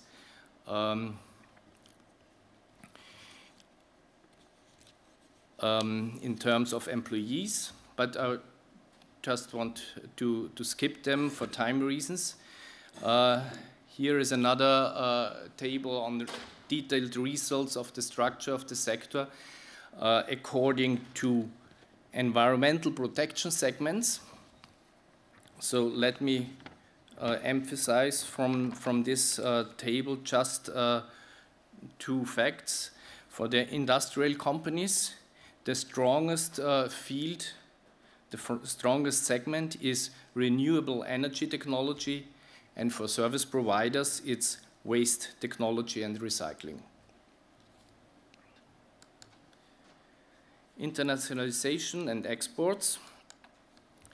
The environmental technology economy in Austria is very export strong, has very high and steadily increasing export shares. For the industrial part of the sector, the export shares reached 83% in 2019, and for service provider, it was 32%. And you can see that over all the years, you could observe almost steady growth in that numbers. The most important export markets are the EU, other European countries, Asia, North America, Latin, South America, and other parts of the world. And of course, most of the firms in the sector are active in more than just a few of these markets at the same time.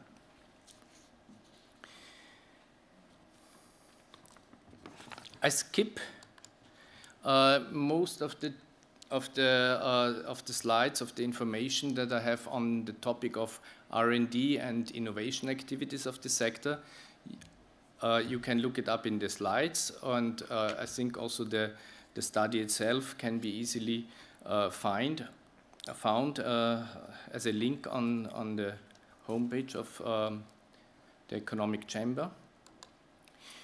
So just let me mention the main fact that R&D and innovation is of course a very important topic for the sector, and you could observe R&D intensities growing regularly over time and reaching 7% for the industrial companies in 2019. How did the environmental technology economy cope with the coronavirus crisis? Well, in the first year of the crisis, the turnover decreased by 3.2%, but then in 2021 it stabilized, or rather I should say that it was expected to stabilize by the surveyed firms because the survey was carried out in 2020. And the surveyed firms were optimistic, and they hoped to return on a growth path by 2022 again. The reasons for this might be the diversified character of the sector and the resilient nature of the demand for environmental technology, of course. So if you put the development of the environmental technology economy in a chart, you can see that we forecast a 14.5 €1 billion for 2023 based on our survey. I should clarify that this concerns only the industrial company part of the sector. Let me come to an end and finish my presentation with a very short summary, the main points. The environmental technology economy is a vital component of the Austrian economy with its extended and stable linkages. It is a driving and decisive force in many extended value-added systems. And during the past decade, it produced steady and above average economic growth. During the Corona crisis, it proved to be a resilient part of the economy. And the Austrian environmental technology economy is highly export-oriented, and internationalization is a key to its economic success. Thank you.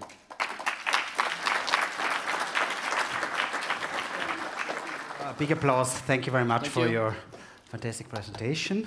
And now, as I said in the beginning, here at the GreenTech Days, we want to be a virtual platform for B2B connection. So at this point, we want to give an outlook of upcoming modules this day provided by our hosts and partners. So let's welcome on the stage. Please give a warm welcome Iris Marlowitz from Enterprise Europe Network. Hi, Iris. Please come to the stage. Bernhard Puttinger from GreenTech Cluster. Dorian Wessely from CleanTech Cluster, and Tobias Waltien from IBO, Austrian Institute for Building Biology and Ecology. Tobias Waltien, here he is. A big applause. Thank you for joining me on the stage. We can squeeze. The first question is to you, Iris. How is the EEN supporting this event? Thank you, Andreas. The Enterprise Europe Network Austria has been mentioned quite a few times by now. We are supporting it in particular with regards to the B2B meetings in the afternoon. So you've all been silent this morning. So my question to you is now, who has B2B meetings booked this afternoon? Very good. Wow. Did you all accept or decline them? Yes, please. Excellent. Please make sure you've got your B2Match app on your desktop. We will not provide printed agendas. We have a fallback scenario. There is a hotspot, one floor upstairs for everybody if you need help with your B2B meetings. We will be watching you. So my team and I will be with you from 2 p.m. onwards, dropping into your meetings. So if you need help, if you cannot find your meeting partner, please come and find us. We have the white ribbons saying Enterprise Europe Network. And my colleague Astrid from the Austrian Research Promotion Agency, she's in charge of being big brother, big sister for the virtual meetings. So everybody listening and watching now, you'll also have people dropping into your meetings to see if you're doing all right. And a big thank you to 60 Enterprise Europe Network partners across Europe. It's not just us, it's a team. And we hope for a lot of business partnerships with you. And we will get back to you after the event to ask you how your B2B meetings went and how your speed dating went. You might find the perfect match, you never know. Thanks. Iris, I can see you're tough. That's good. It's okay. You have it in your hands. That's okay. Mr. Puttinger, you will host today the energy session taking place at room 2, whoever wants to attend, after the coffee break, of course. What can we expect from this session? And can you introduce, please, for us, GreenTech, the GreenTech cluster? Yeah, very warm welcome. We are looking forward to meet you at 11:15 in room 2, digital or in the first floor of this building. I'm Bernhard Puttinger, I'm the CEO of the GreenTech cluster located in the south of Austria. And in the session, we're focusing on Austrian competencies in energy solutions. Did you, for example, know that Austria is ranked #1 as GreenTech Valley as global hotspot for climate and circular solutions? Learn more. Did you know that Austrian technologies are at the core of 20% of global electricity production? We started in 1910 to start this journey. Of course, this is a long way, but every 5th kilowatt hour of green electricity. Did you know that Austria is also #1 in the European Eco Innovation Scoreboard in terms of turnover? So you're sure to have the best solutions. Attend. And you could also know that Austria has already closed down in 2020 the last coal power plant for electricity generation. So I think this might be quite interesting. We look into the future, how Austria will be in 2030, hopefully 100% green electricity and net zero by 2040 as a whole state. A lot of people helped me in putting all this information into your head or in front of it. We have a high plenary discussion with government, research and utilities, so from the Federal Ministry of Climate Action, from the University of Leoben and also from Verbund. We have 4 technology leaders on stage showing hydropower, energy efficiency, solar and biomass technologies, and we've got 3 startups in enabling climate neutral companies, grid beneficial e-mobility charging, as well as energy sharing solutions. Hope you join us in the energy section. Wow, Mr. Putting, this was good advertising. I almost want to go myself. It's free for now. If you join now at 11:15, it might cost something at 11:30. Okay, we heard this. Mr. Vesely, GreenTech Cluster and CleanTech Cluster, what do they have in common? Thank you for having me. So basically, as the name says it, the GreenTech Cluster is based in Styria, whereas where we are operating in Upper Austria, the CleanTech Cluster. So all in all, we have much more in common than that separates us. So we are working together to foster energy and environmental technologies all the way and to really support our companies and our research institutions by this really difficult challenge. And we also want to really unite also in projects and also in our other activities, really to reach this mutual goal of decarbonization of the industry. Mr. Vesely, you're going to host a session here in the Julius Rapsal, the session Environment. What it is about? Yes, so first of all, I'm going to introduce my cluster as well, so that you have more details about what we do, how many partners we have and how we operate. So I want to start with that. Then we go and have a look at a very innovative wastewater company that really tries to put all the nutrients in circle and really does their job on water purification. Afterwards, we will really dig into the depth of bioenergy and also in regard to residuals that can be used also energetically. And then we go to the wastewater sector again and really go to the topic of phosphorus recycling, which is really important nowadays and maybe some of you do not know. And then we will go and take a look at another company that is really making products after the biogas digestion and that also go into the food processing again. So we have quite a very interesting program in the evening, and we also go and look at some projects in the fields of bioeconomy, for example, and also we will look at a very exciting project that comes from your state, which is going to take a look at the recycling of batteries. Wow, sounds interesting. Mr. Walter Waltien from IBO, please step into the lights so that the cameras can see you. Yes, that's good. Yeah, you can. No, it's good. Yes. Like that? Good. Hello. That's good. We want to see you because you're doing a lot. I can see you're hosting the session Efficiency Building. And my question is, what is the IBO? If you can explain this. It's okay here. Yeah, okay. Okay. No. I will. No, he's good. We can see him, I guess. So, again, your question. Sorry, I was this. Yeah, what is the IBO? What can we expect from your session? Well, the IBO is the Austrian Institute for Healthy and Ecological Building, and it will make the congress that is after today, tomorrow, and the day after tomorrow, the BAUTS Congress. Okay. And in preparation of this and in preparation of you for this Congress, if you want to participate, we have a module about energy efficiency slash building. Efficiency slash building is a kind of a weak link, I would say. You can say, is it efficiency or building, or is it efficiency and building, or is it efficiency despite of building, and so on. We have an answer to that. I'm happy to announce that we will discuss a large research project. Mrs. Karin Stieldorf from Technical University of Vienna will be with us with her collaborators, discussing with you and presenting a project building integrated photovoltaic as a new source of energy for buildings and cities. And here you can see the link between efficiency and building. It's somehow a link between buildings as a structure and green technology as an appliance. You have PV as a skin of the building, so part of a building, but on the other hand, it's functional, it's an appliance, and it has a function. Mr. Waltian, thank you very much.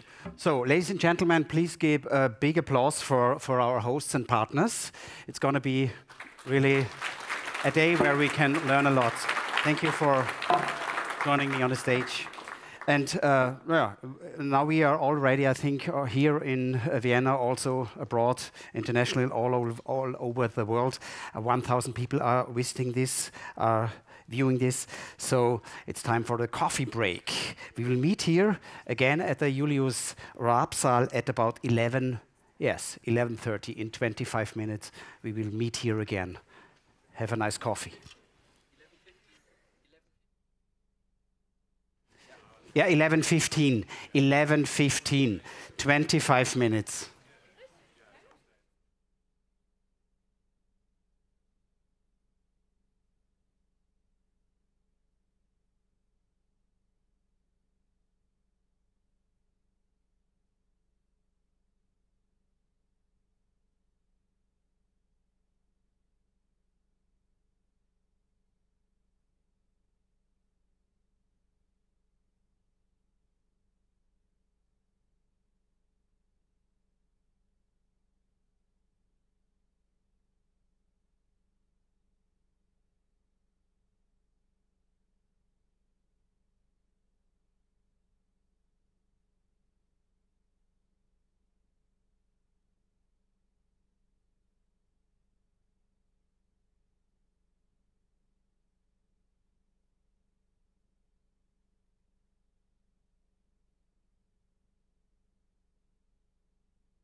So, ladies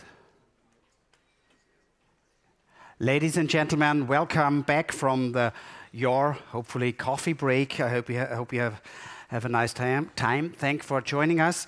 To be clearly, here is stage one, and here we are going to have a thrilling discussion about sustainable water management and circular economy. But if you're more interested in energy, in the session about energy, you have to change to stage two, or the session about efficiency is at stage 3. So these are the stages. We are here at stage 1, and I'm really looking forward to this panel discussion. And at first, I want to welcome our distinguished panelists. First, please extend a warm welcome to Ulrike Rabner-Koller, head of the Rabner Group. Please join us on the stage. Their expertise is pipe and manhole rehabilitation, pipeline construction and rehabilitation, water loss analysis, water treatment and disinfection, water saving systems, a lot of stuff, and energy from wastewater, etc. A big applause again. Then we are proud to have on this stage Felix Steiskal from MUT. It's a company well known for vehicle manufacturing, materials handling, water treatment, water waste, wastewater treatment, etc. An applause. Put your hands together, please. Felix Steiskal. Next on stage is Gerald Hanisch from Blue Master HMH. Rubble Master, sorry. There's a difference. There's a difference. Okay, Rubble Master is a leading manufacturer, it's true, yeah, for mobile crushers and screens used in recycling, for example, construction waste or asphalt. So, and last but not least, we welcome on stage Josef Lahnsteiner from VA-Tech. VA-Tech is big in wastewater treatment, desalination, drinking water treatment, and their main customers are municipalities and the industry. Let's give him a warm welcome. An applause for all my panelists.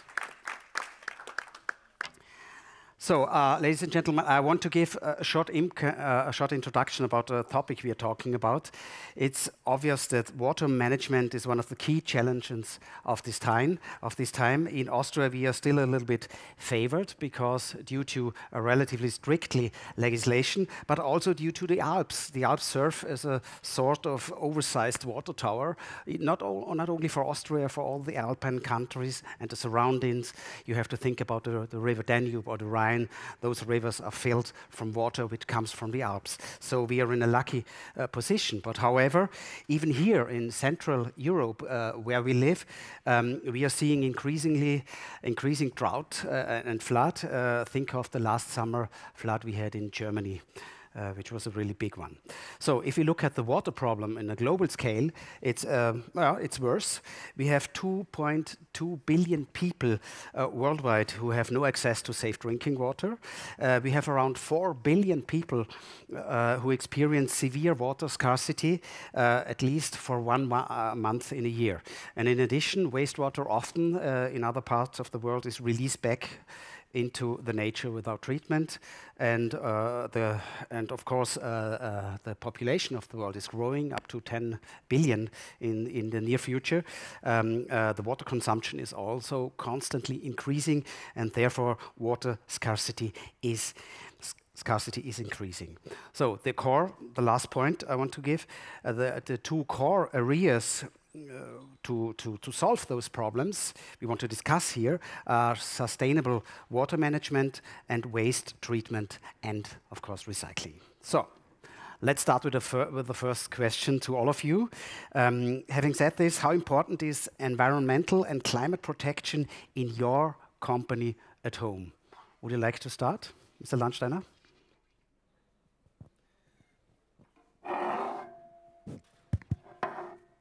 Apart from our business field, in our company. Could we come up a little bit more so that you're in the light?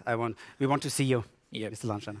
Yeah, we have a high degree of virtual meetings. We are traveling not so much anymore, and yes, and in the business field, we are focusing on sustainable solutions.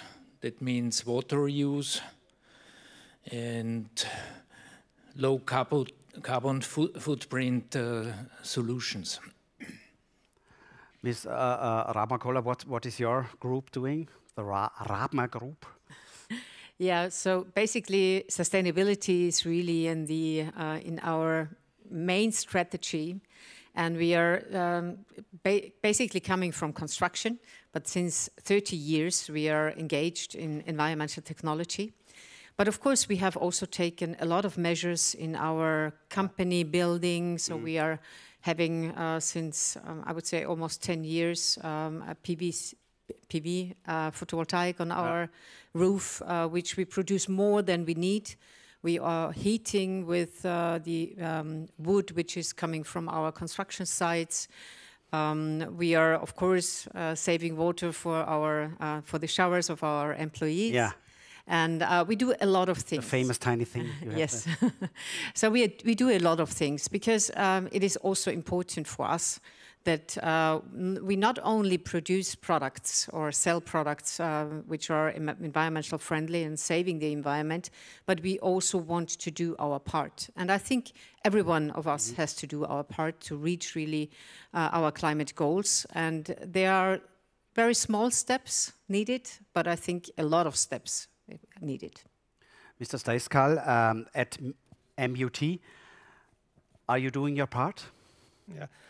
First of all, thank you for the invitation. It's really nice after 2.5 years to be here and to speak with people again, and not only by Teams. Yeah? So, yeah, for a metallurgical company with 2 factories, one in Hungary and one in Austria, it's always a challenge to work with environmental systems and also in our company. So it is easy to sell waste management concepts and to other companies, but it's not so easy to make the environment protection in the own company. Yeah?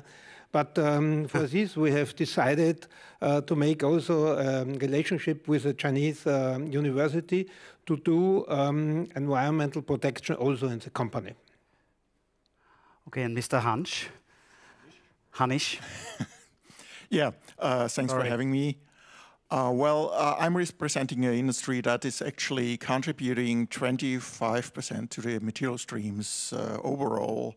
It is dealing with construction waste, such as bricks, concrete, etc.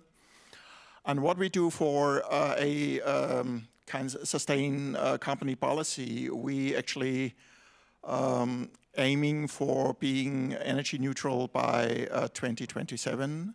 So what we do for that, we have already built a what does energy neutral mean? That we are not using more energy from the grid or whatsoever other sources, and we actually recharge into the system. Wow.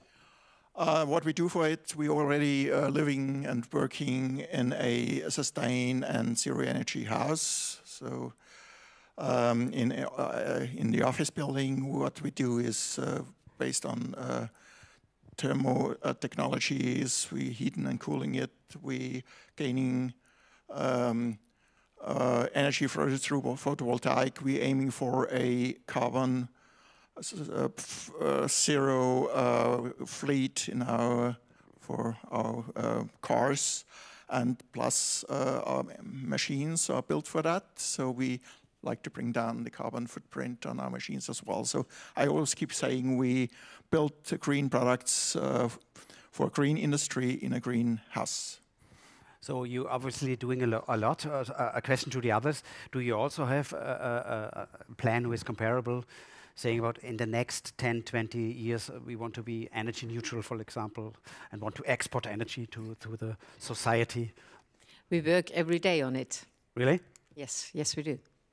Yeah, we make the planification for different plants in the waste management with solar energy, and also we think about our own factory.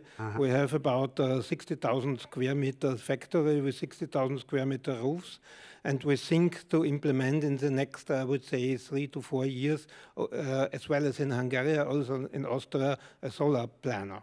Okay, what are your plans, Mr. Landsteiner? We are building and operating plants, water treatment plants, recycling plants, and energy Our carbon footprint is, of course, a big topic, and neutrality with regard to energy is of course, a goal.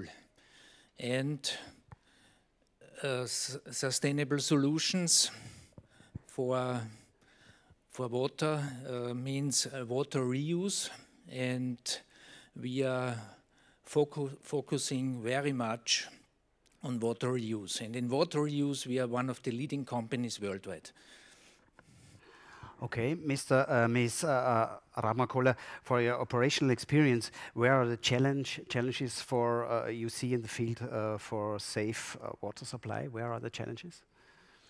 Yeah, so basically, we started 30 years ago with no-dig pipe rehabilitation, and we did a lot of pipe renewal. And I think it's really very important also for the future to save water in the piping system, because there are in several areas up to 50% of the water is lost through the piping system. Yeah.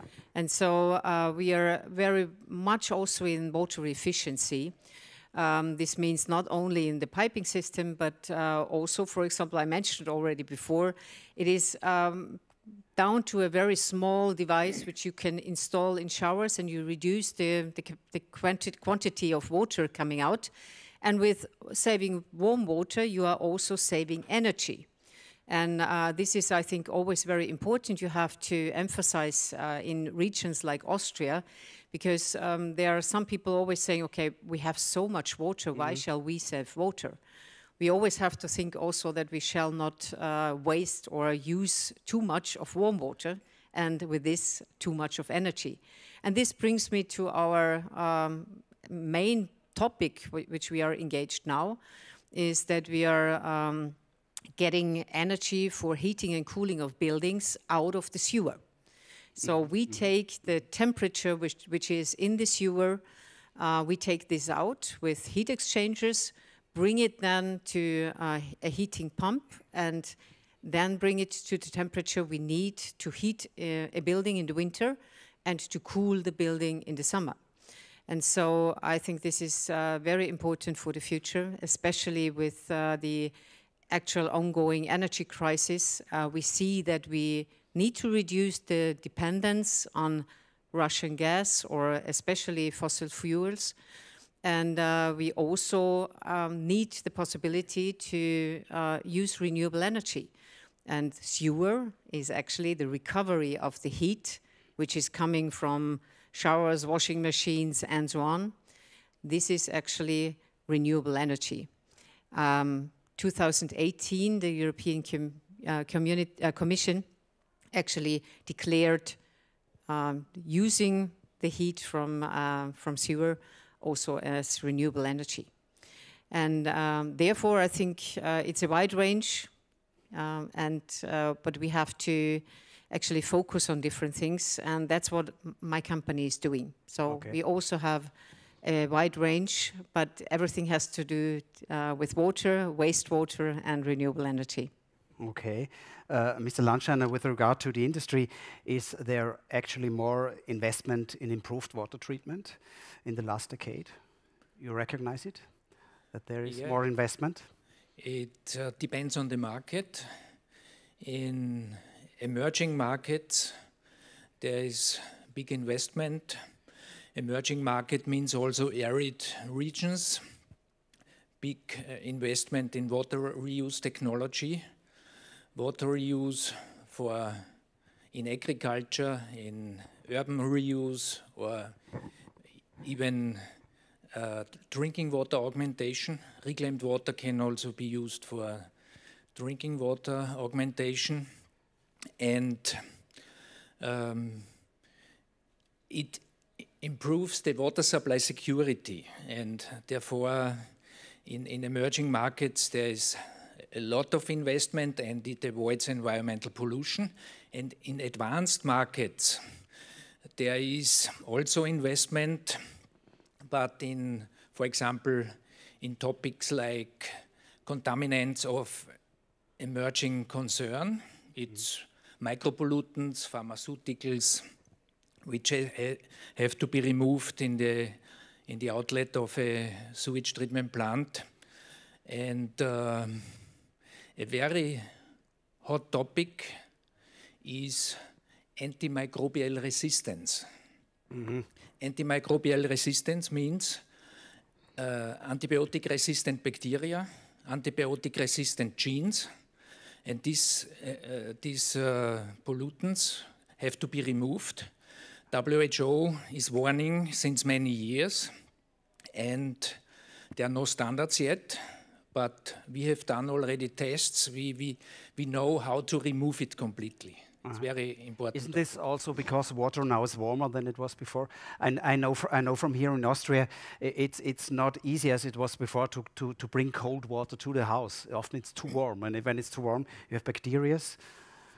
This is also an effect of climate change. It depends on the temperature. The higher the temperature. But often they have problems, because I know it from, they really have problems to bring cold water to the houses. How is, if you compare, for example, Austria, our tube system to let's say Spain, for example, they invested a lot of money because they had really bad tubes. How good are our tubes? Do we have bad tubes because we had always had a lot of water? If we lose a half, it's no problem, or? Yeah, I think it's everywhere the same. The thing is, you don't see the pipes on the outside. So they are mostly below ground, below the streets, or in houses. And the condition is different. As I said, there are some areas where you have leaking pipes up to 50–60%. Even in Austria? In Austria, it's not up to 50%, but you also have up to 11–12% somewhere. And but it's also if it comes to houses, because you said there is in Austria we have a lot of lime scale. So we have a lot of lime. Lime is magnesium and calcium, which is very important for our body and for our health, and which makes also the water taste good. Yeah.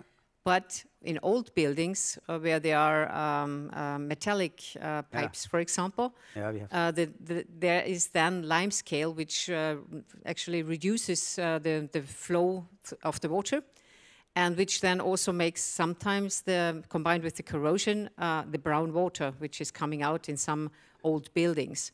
So there, it's also necessary to do something against it, and we are also concentrating on environmental friendly products to do so. So also water treatment is one of our parts.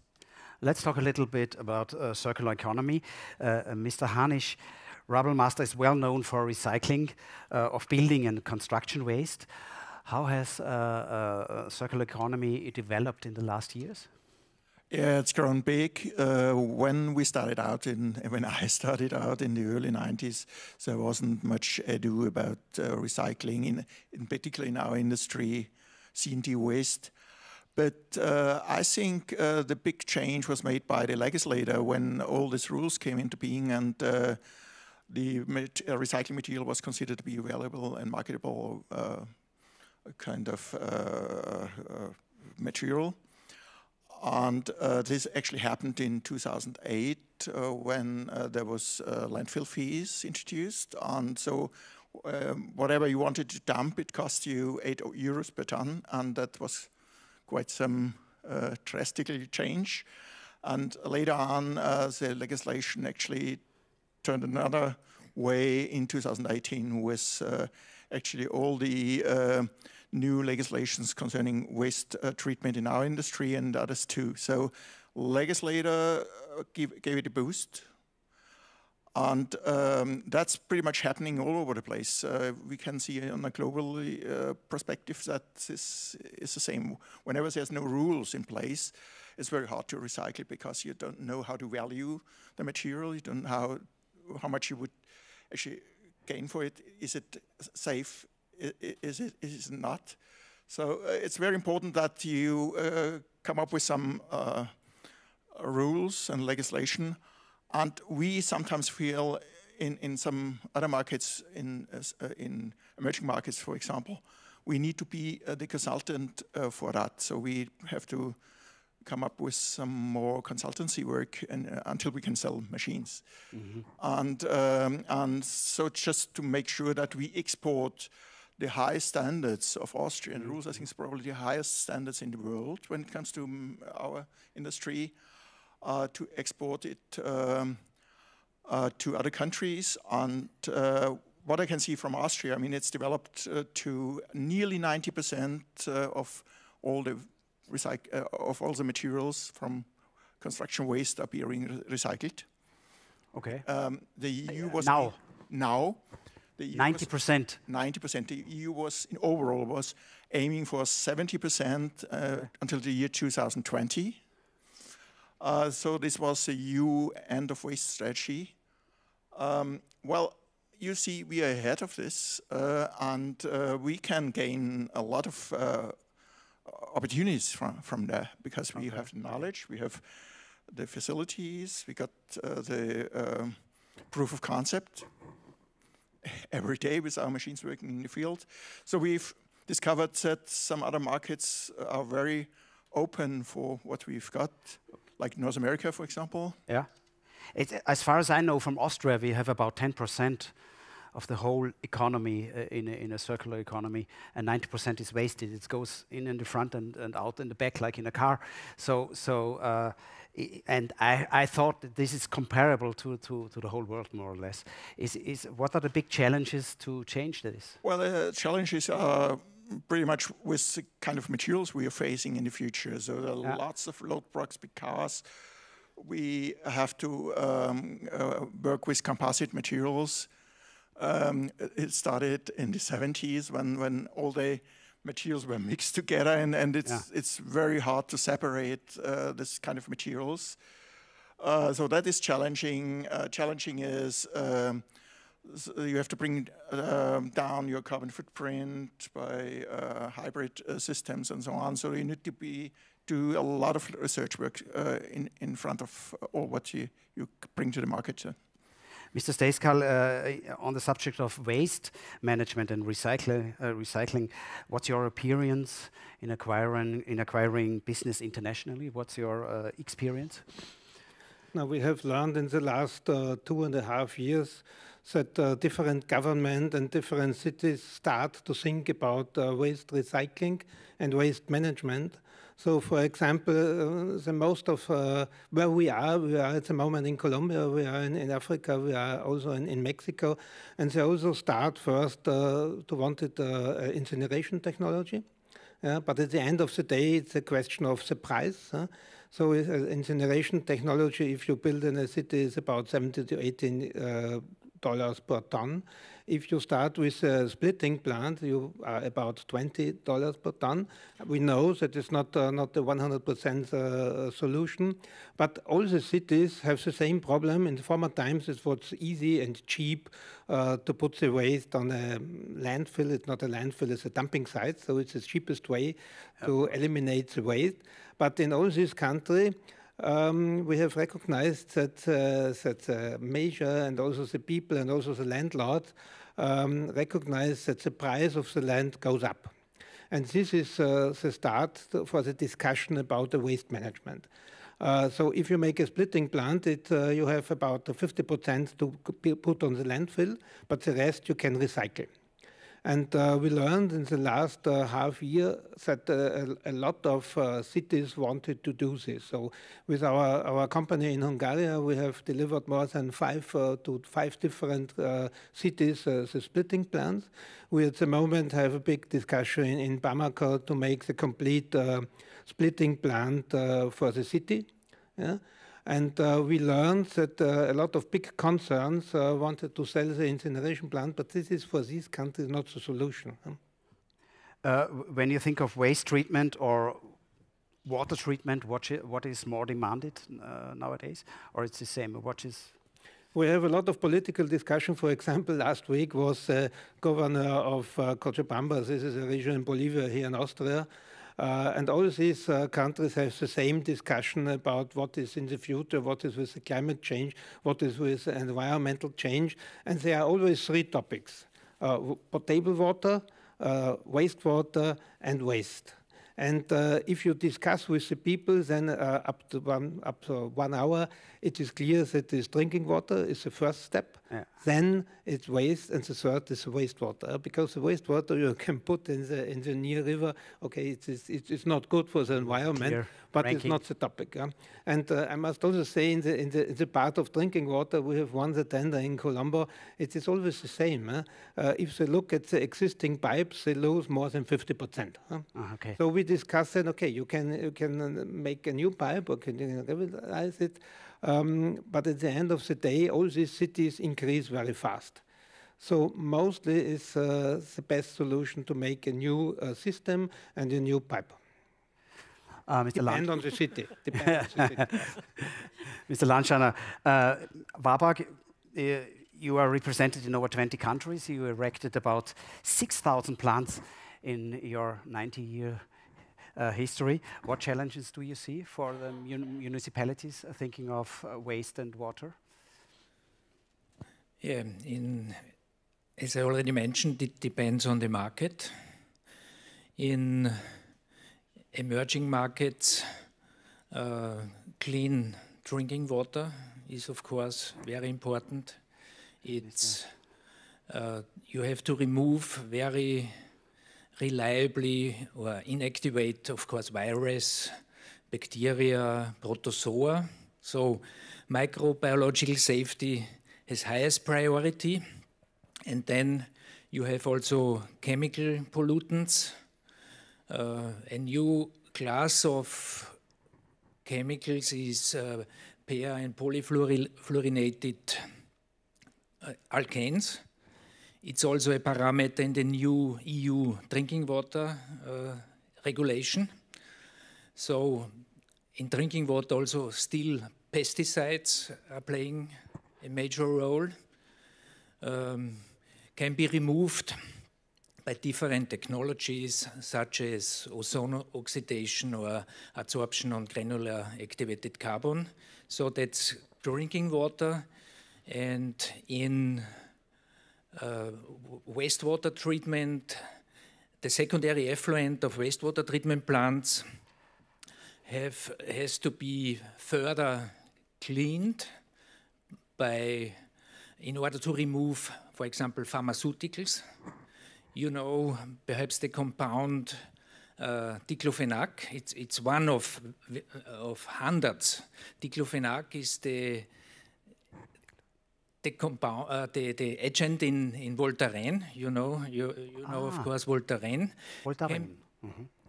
So its diclofenac can be removed very easily, and there are antibiotics, and all these cocktail, but in very low concentrations. But nevertheless, there's already legislation, especially in Switzerland.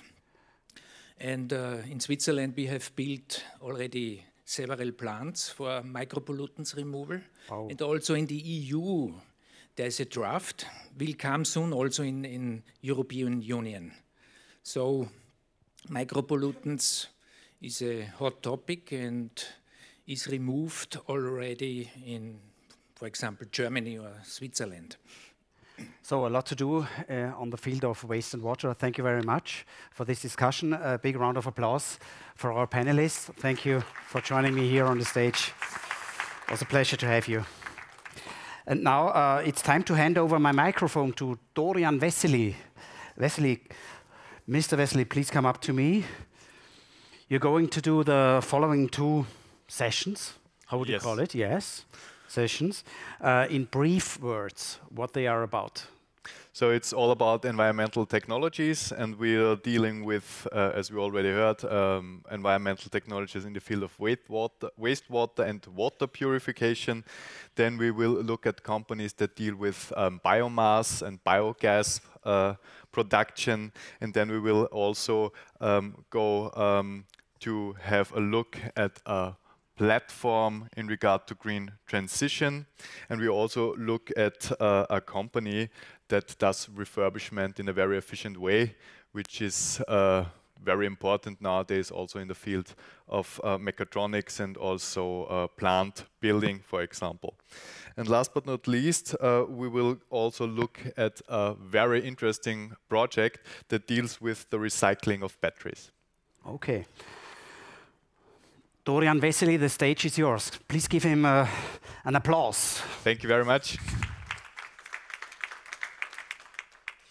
Okay, first of all, before I call my first guest on the stage, I briefly want to introduce my cluster and my organization that I work with.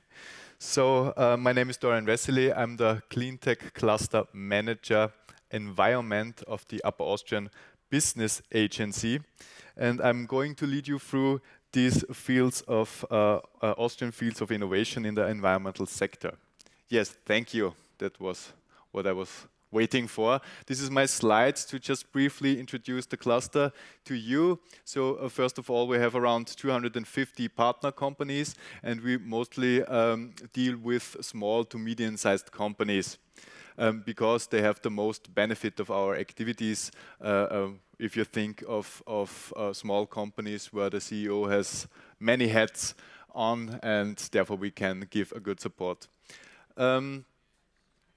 Important to notice is, or to mention is, that we are divided. So the cluster is divided in two parts. I'm leading the cluster that is dealing with environmental technologies, whereas Ms.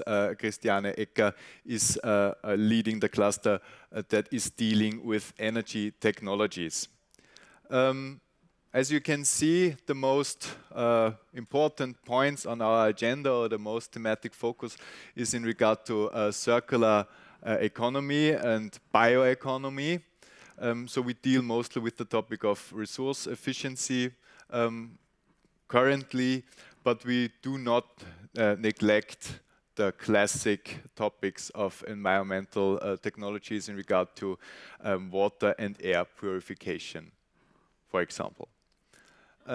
We also do our service for companies that produce solutions in regard to environmental technologies. We also service companies and institutions that use these technologies. And to bring it on point, our main objective is really to foster cooperation, to develop projects, to bring companies and research institutions together, and to do our best to reach the overall goal of decarbonization, of reducing carbon gases, or the impact on the environment. And what I want to mention also, which is a big benefit in regard to so to speak, other organizations that work similarly or in a similar way, is that we are part of the location agency that also has other clusters and 8 branch clusters, to be accurate. And we are dealing also with the topics ranging from automotive to medical technology, IT, plastics, building technology, mechatronics, and the food industry. So we really see the environmental topics as multidisciplinary or interdisciplinary topics where we can work together and also make use of the other clusters in regard to technologies, in regard to networking, and also in regard to the development of projects as well as events. So I'm very happy if you take a visit at our homepage. If you get into contact with us, we are happy to help you, and we are really happy to increase the visibility of our cluster partners and to establish connections for further development and growth. Thank you. So now I want to start with my first guest, and I want to invite Mr. Alexander Kirchgatterer to the stage. He's Key Account Manager of the Wastewaters Solution Ltd. And he will tell us something about the products of this company and about the holistic approach that they are pursuing with this company. The company has been founded in 2009 and is specialized in the international economical and reliable supply of drinking water. And so to speak, they have very interesting products. For example, they provide mobile container solutions for industrial wastewater treatment. And in addition to that, the company also offers water management for field camps, for example. So that's why he's a very interesting focus also in regard to the way and where they operate their machines. So we are happy for your to see your presentation, please. Thank you, Dorian. Hello and welcome from my side. First of all, I want to thank also GreenTech Cluster and the organizers for this event, the Austrian Federal Economic Chamber and Advantage Austria, along with their offices worldwide. And worldwide is my start into my presentation, because worldwide, all over the world, we need clean water. We need water we can drink. We need water for reuse and for farming purposes and for personal use. And all over the world, we from wastewater operating and delivering our systems in order to contribute to those needs we have in water, and which will get more all over in the future.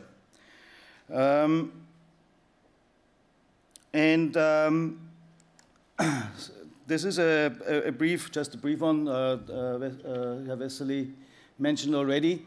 We were founded in 2009, and we are part of the GIS Aqua Group, which basically came out of two very well experienced EPCs, which is Ginzler Stahl and Steel and Plant Construction and Aqua Engineering in North Africa.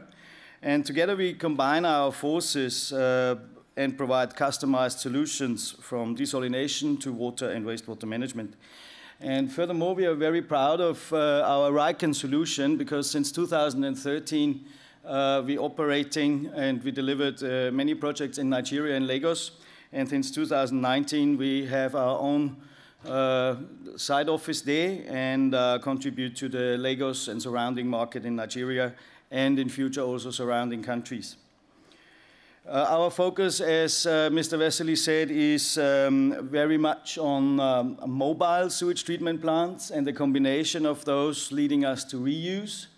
And more and more also we see an importance in industrial wastewater to be treated, not only for reuse, but first of all also to safely let it out into the environment. I see us as a one-stop supplier, so from the very first ideas and talks to planning, engineering, executing it, and furthermore operating it. Come straight to the point, mobile solutions. Why mobile solutions? Mobile solutions getting more and more important, obviously in scarce areas, in remote areas. They are easy to transport. We produce those in isonorm containers and use various technologies. Mainly, basically, our treatment plants are fully biological. And we provide a modular design and can basically contribute to the entire process. So it starts from the lifting station through the treatment plant and up to sludge dewatering and reducing sludge at the end of the process. Industrial application, I mentioned it briefly. The industrial part is focusing mainly on the food and beverage areas, but also more and more industries like, we know the paper industry, but here also, not only in Austria, in other countries as well, reuse for the entire process will be more and more important, to use treated wastewater in the process again and contribute to a safer environment. And it is, like our little helpers, I call them. If I say it that way, we would have like 1 million of employees, speaking about our little bacterias. They need to be well kept and That's why we're offering not only teaching and not only educating our clients, but we're also helping them with operating those plants and take care of the entire process. And that comes along also now with, we heard before that Corona crisis was a blueprint in many ways, and so for us, because wastewater monitoring got a little bit in the spotlight, and with the expertise of the university in Innsbruck and Dr. Insam, who is a master of his field there, we created a mobile container where we can basically find COVID RNA in sewage, which is very important. You mentioned a camp, for example, a military camp, where you have 2,000–3,000 soldiers. This can really help to, for prevention and taking in place measures or reducing measures when we see positive signals from the sewage. And further on, this also goes into, you know, the possibilities are actually limitless. You could find the norovirus, you could trace influenza, but also drugs. And it's also done in Austria already, like quite Austrian-wide, I think.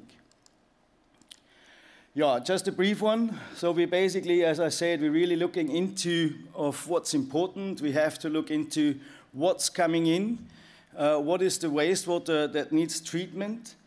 And with our process engineers, we find then the right solutions. Together with our partners and Gisakwa, we're producing those plants and obviously provide you the installation, the operation if needed, or the trainings and the maintenance. This is one of my favorite slides, and we had it a couple of times. A well-designed water cycle reuses 80% of the wastewater. And basically, we could say we can get, with a combination of our containers, for example, with different methods of treatment, we can get up to drinking water quality. But mainly, I would say, for the commercial perspective, it makes sense to use it in cooling towers, use it in toilets, use it in laundries. We do so also in a military camp. With using it in cooling towers, wastewater basically also becomes an energy provider. Yeah, last but not least, a quick showcase, and I'm still fascinated when you think of that a 40-foot container, which is like 12 meters long and 2.5 meters wide, could actually treat the entire sewage of a 500-bed hospital. We do so by the technology called MBBR, Moving Bed Bioreactor, which are basically plastic chips. They have little holes and a lot of bacteria sitting on those chips that minimizes the local footprint. So with this simple container, we treat a hospital that has 500 beds, and we're providing these from the lifting station, and there's a scores removal for other wastes that come with it, and then it comes into the biological treatment plant. And these little boxes there on the last picture, that's basically just simple bags that drain the sludge and reduce the volume of the sludge. And with that, we actually created an entire sewage treatment plant.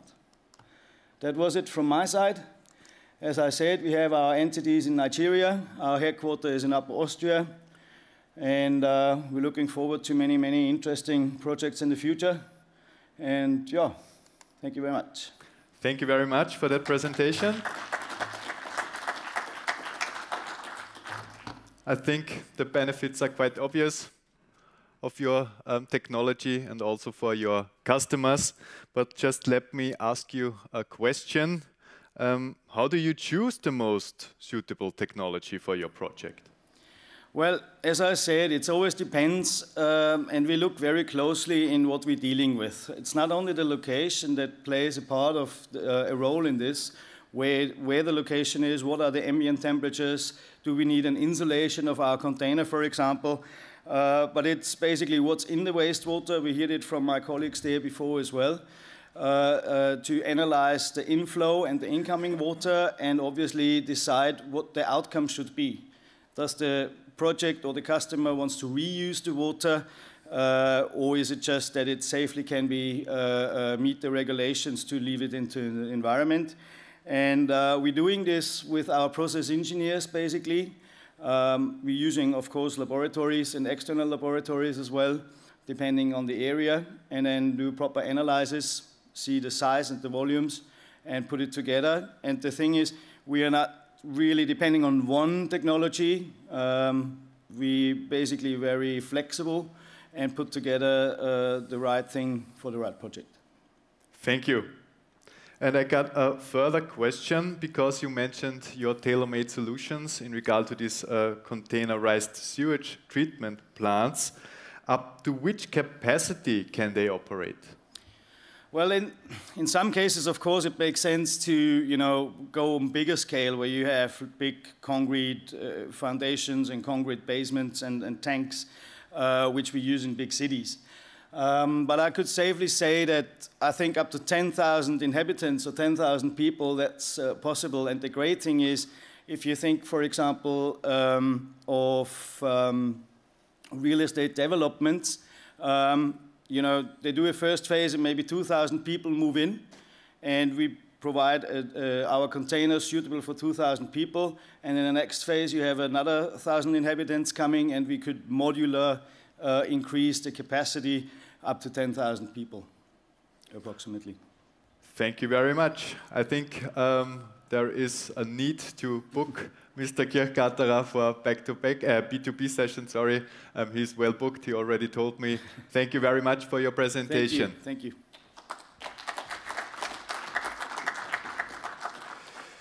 So next, I have the honor to introduce Mr. Harald Siegel on the stage.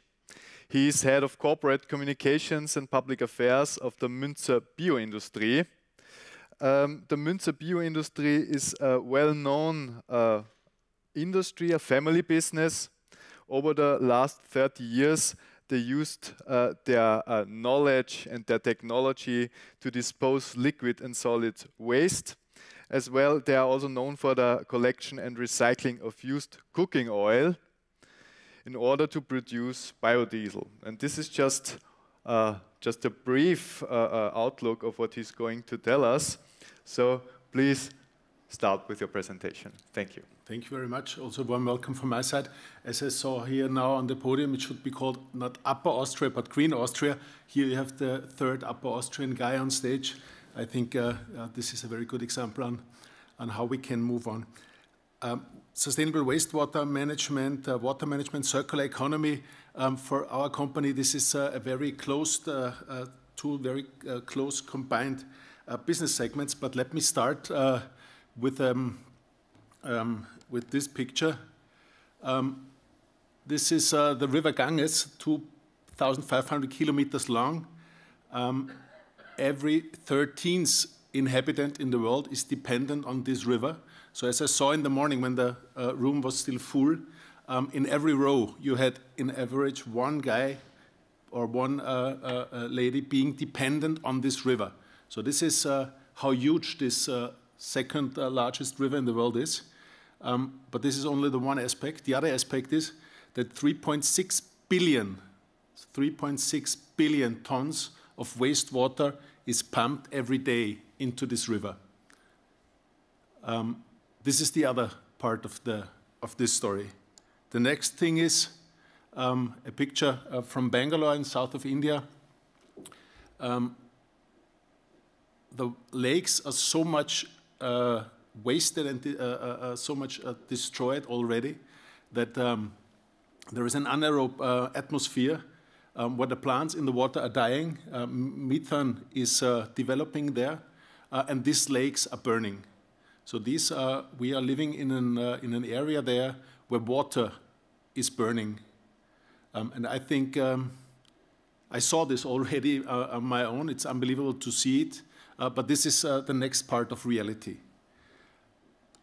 The third part of reality is how China is translating circular economy. This is how wastewater is treated in China. the sewage, the drainage systems are opened, the fat which is swimming on top of the wastewater is taken out, and whoever ever enjoyed a fancy Beijing duck in a street food vendor in anywhere in China, 10% of the cooking oil in China is generated like this. So this is the other part of reality we are facing when it comes to water management, wastewater treatment, and also to circular economy. But why is this happening? This happens because on the one side, and I think we heard this very often in the morning, the problem in the past was just ignored, and it was easy. Many countries in Africa, but believe me, also in Europe, this was part of our economy. We had something and we wanted to get rid of it, just put it away. And the other point now is, when it comes to circular economy, what can we do with a problem huge like this? How can we deal a problem with 3.6 billion liters wastewater every day? The problem is huge. And this is actually where not only Münzer, but I think the Austrian GreenTech family is coming into the picture. We provide the solutions, and we are the companies who can solve those problems. Just a short overview, but I will skip through this. But how are we tackling these issues? We start by building up knowledge and awareness in all the areas we want to start our business segments. We contact policymakers. We are talking to restaurants where we are disposing used cooking oil, for example, of. We talk to universities, to schools, to all those people infected or affected by these problems, and raise the awareness that they are living within a problem. But not only this, we show them the knowledge how to solve these problems.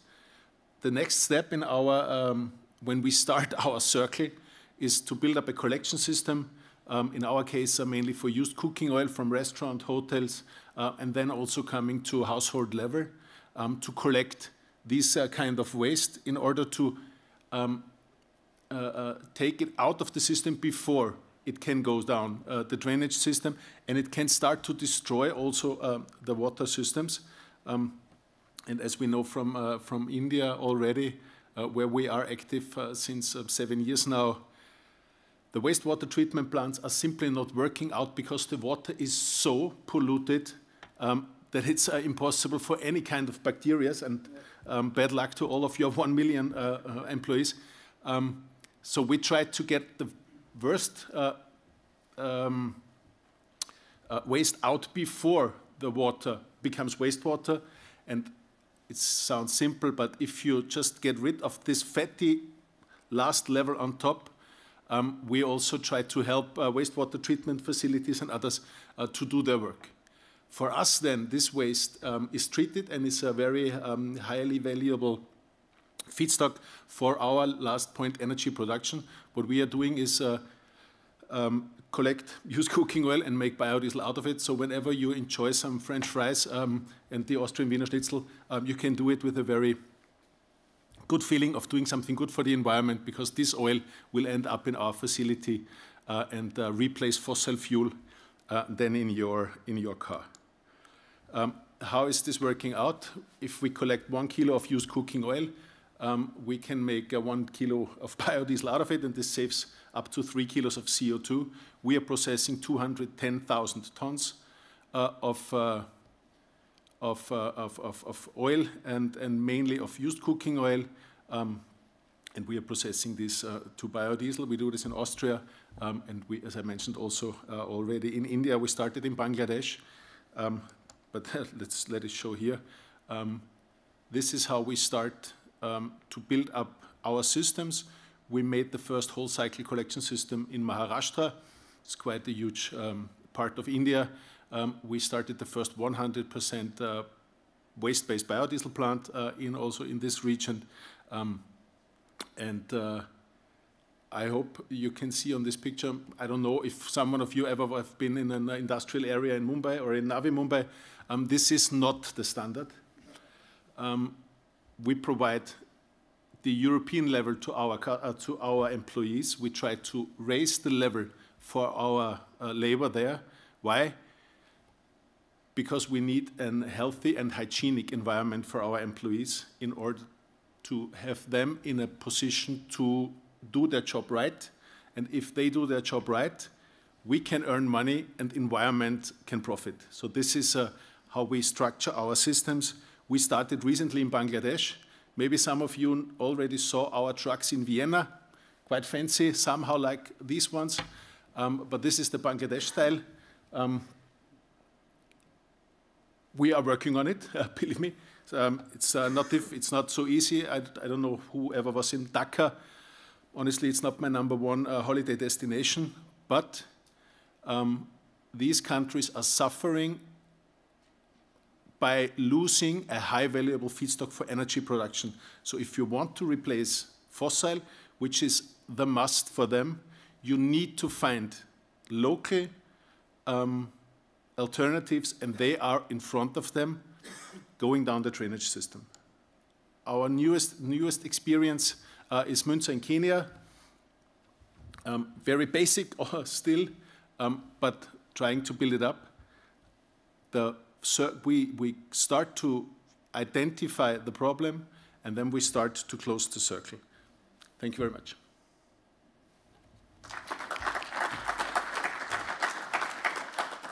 Thank you very much, Mr. Siegel. I'm sure you have a sound strategy to really achieve those recycling targets. Let me ask you a question. What makes the waste collector from Austria so interesting internationally, and thereby I speak of your company, and why do global players in this area very often come to Austria? We heard this in the morning from Michael Estal. I think he had a quite busy day, I think, today, working for this ministry. I think because Austrian companies never missed a good crisis. I think we had, when Austrian waste management systems started on this professional level many years back, and I think some of us remember how this waste segregation thing started when we taught our kids in school to separate plastic and paper and all the things. So we started very early. We identified in Austria very often where the crisis starts, and we found the niche product on how to do it. So we never thought big when we started our systems, and I think with wastewater it's a cool. Thanks for the presentation. It was quite interesting. It's making a small plant and not the big one. It's not buying the Ferrari, but the MOT truck maybe. So finding the right solution for the right possibility and for the right needs, and I think this is why the Austrian companies are so strong in this field, and because we got used to very strong legal frameworks, and we always lived within. My message to some maybe green policy makers would be let the industry do, and the environment will profit. Thank you very much. A last question from my side. Circular economy is a term that is used every day in this sector, but what do you see as the key lever that sets this cycle in motion? The product. If you want to have a circular economy, you need a product at the end of the, or not at the end, within this cycle. Very often we are facing a situation where everyone is focusing on how to generate the feedstock or how to clean the country up, whatever you want to call it. But if there is no product you make out of this feedstock, who needs to collect waste? And I think this is the biggest issue in, for example, India but many other countries, also like Kenya, and I think in West Africa, same story. There is simply no valuable product which can be made out of this waste feedstock. So why collect it if there is no economy value at the end of the day? But if you have this product and if you can generate waste feedstock for your production, and you can be economically successful, then this circle and this product can push the feedstock and the collection systems, because once you saw that your feedstock is valuable and your product is getting more valuable with this waste-based feedstock, then this also can speed up your circle. And I think this is what needs to get more into the picture. It's about tech and not only about green, and it's about the product at the end of the day, which I think many Austrian companies have the best know how to do them. Thank you very much, Mr. Siegel. Thank you.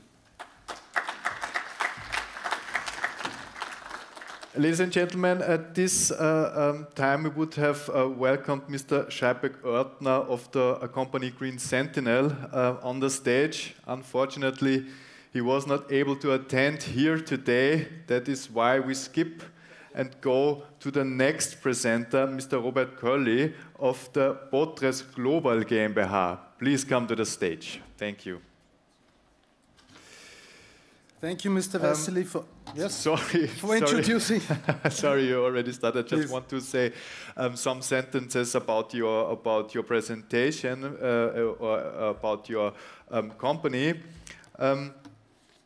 So your company really does the whole project development, the financing, the optimized operations management, and you really offer a wide range of services in the field of biorefinery. So that's a huge topic with many interconnections and also with many outputs in regard to energy and also in regard to material flows.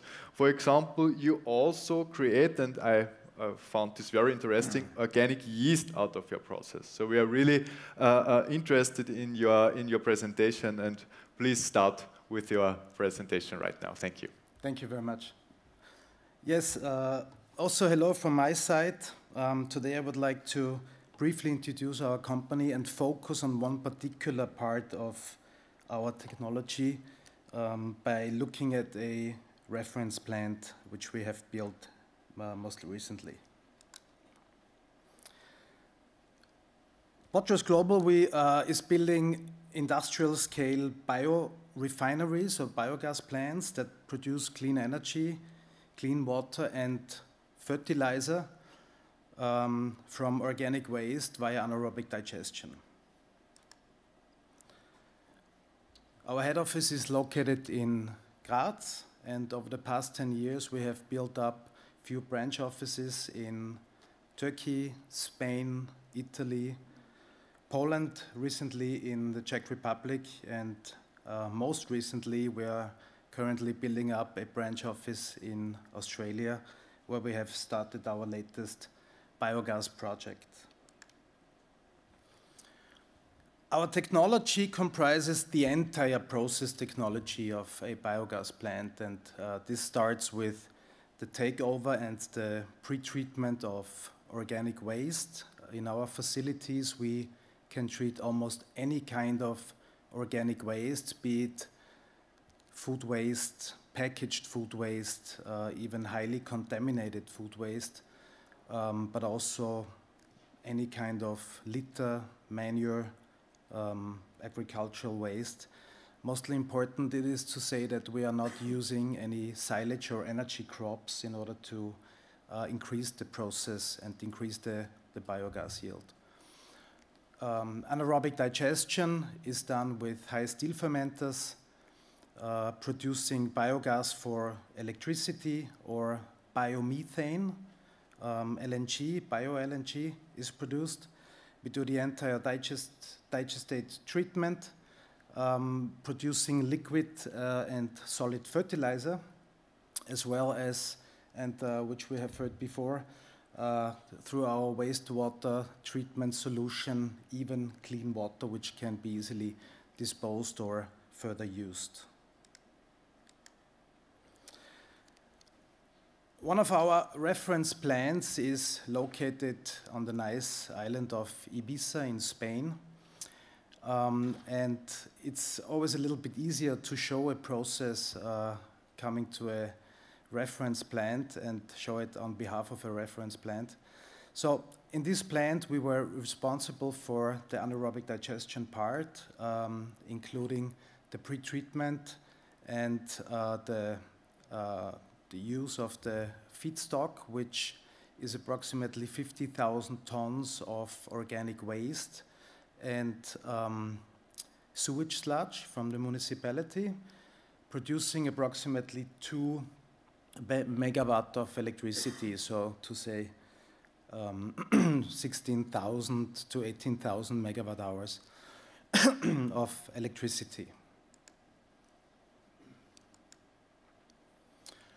In the pre-treatment area of the waste, we take over the waste from the mechanical treatment of the plant. So waste is unloaded in the recycling and treatment facility and transported to our part of the facility, where we receive a fraction of about 50 to 60 millimeter underscreened bio-waste, which has quite some content of plastics and grit.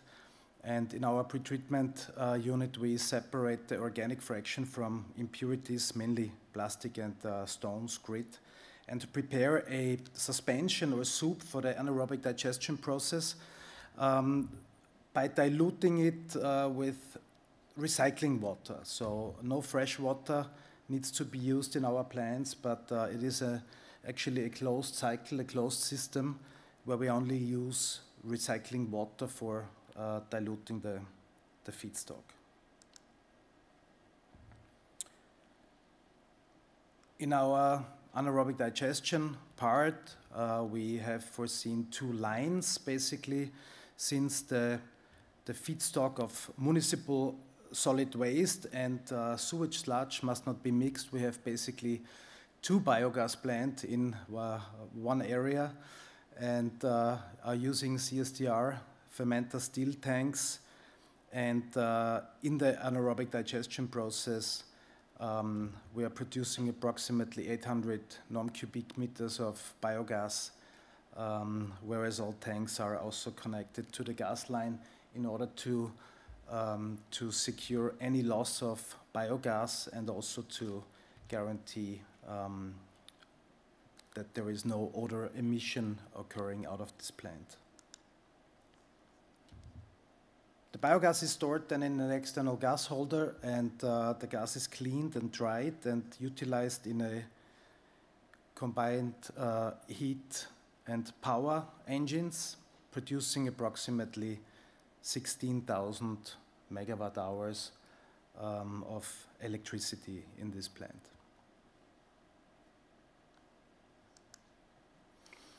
Well, this was a short presentation of our company and technology, focusing on one part of our feedstock treatment, which is organic waste.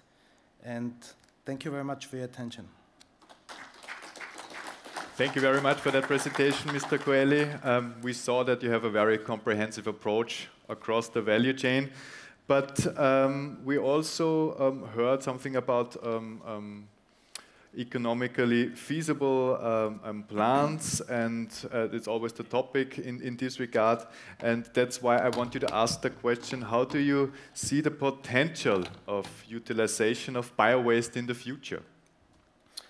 Well, if we look at the latest UN Global Food Report or Food Index, we are coming towards an incredible number of approximately 1 billion tons of waste annually, and which is just incredible. Only in the European Union alone, we are coming close to approximately 100 million of organic waste or food waste occurring.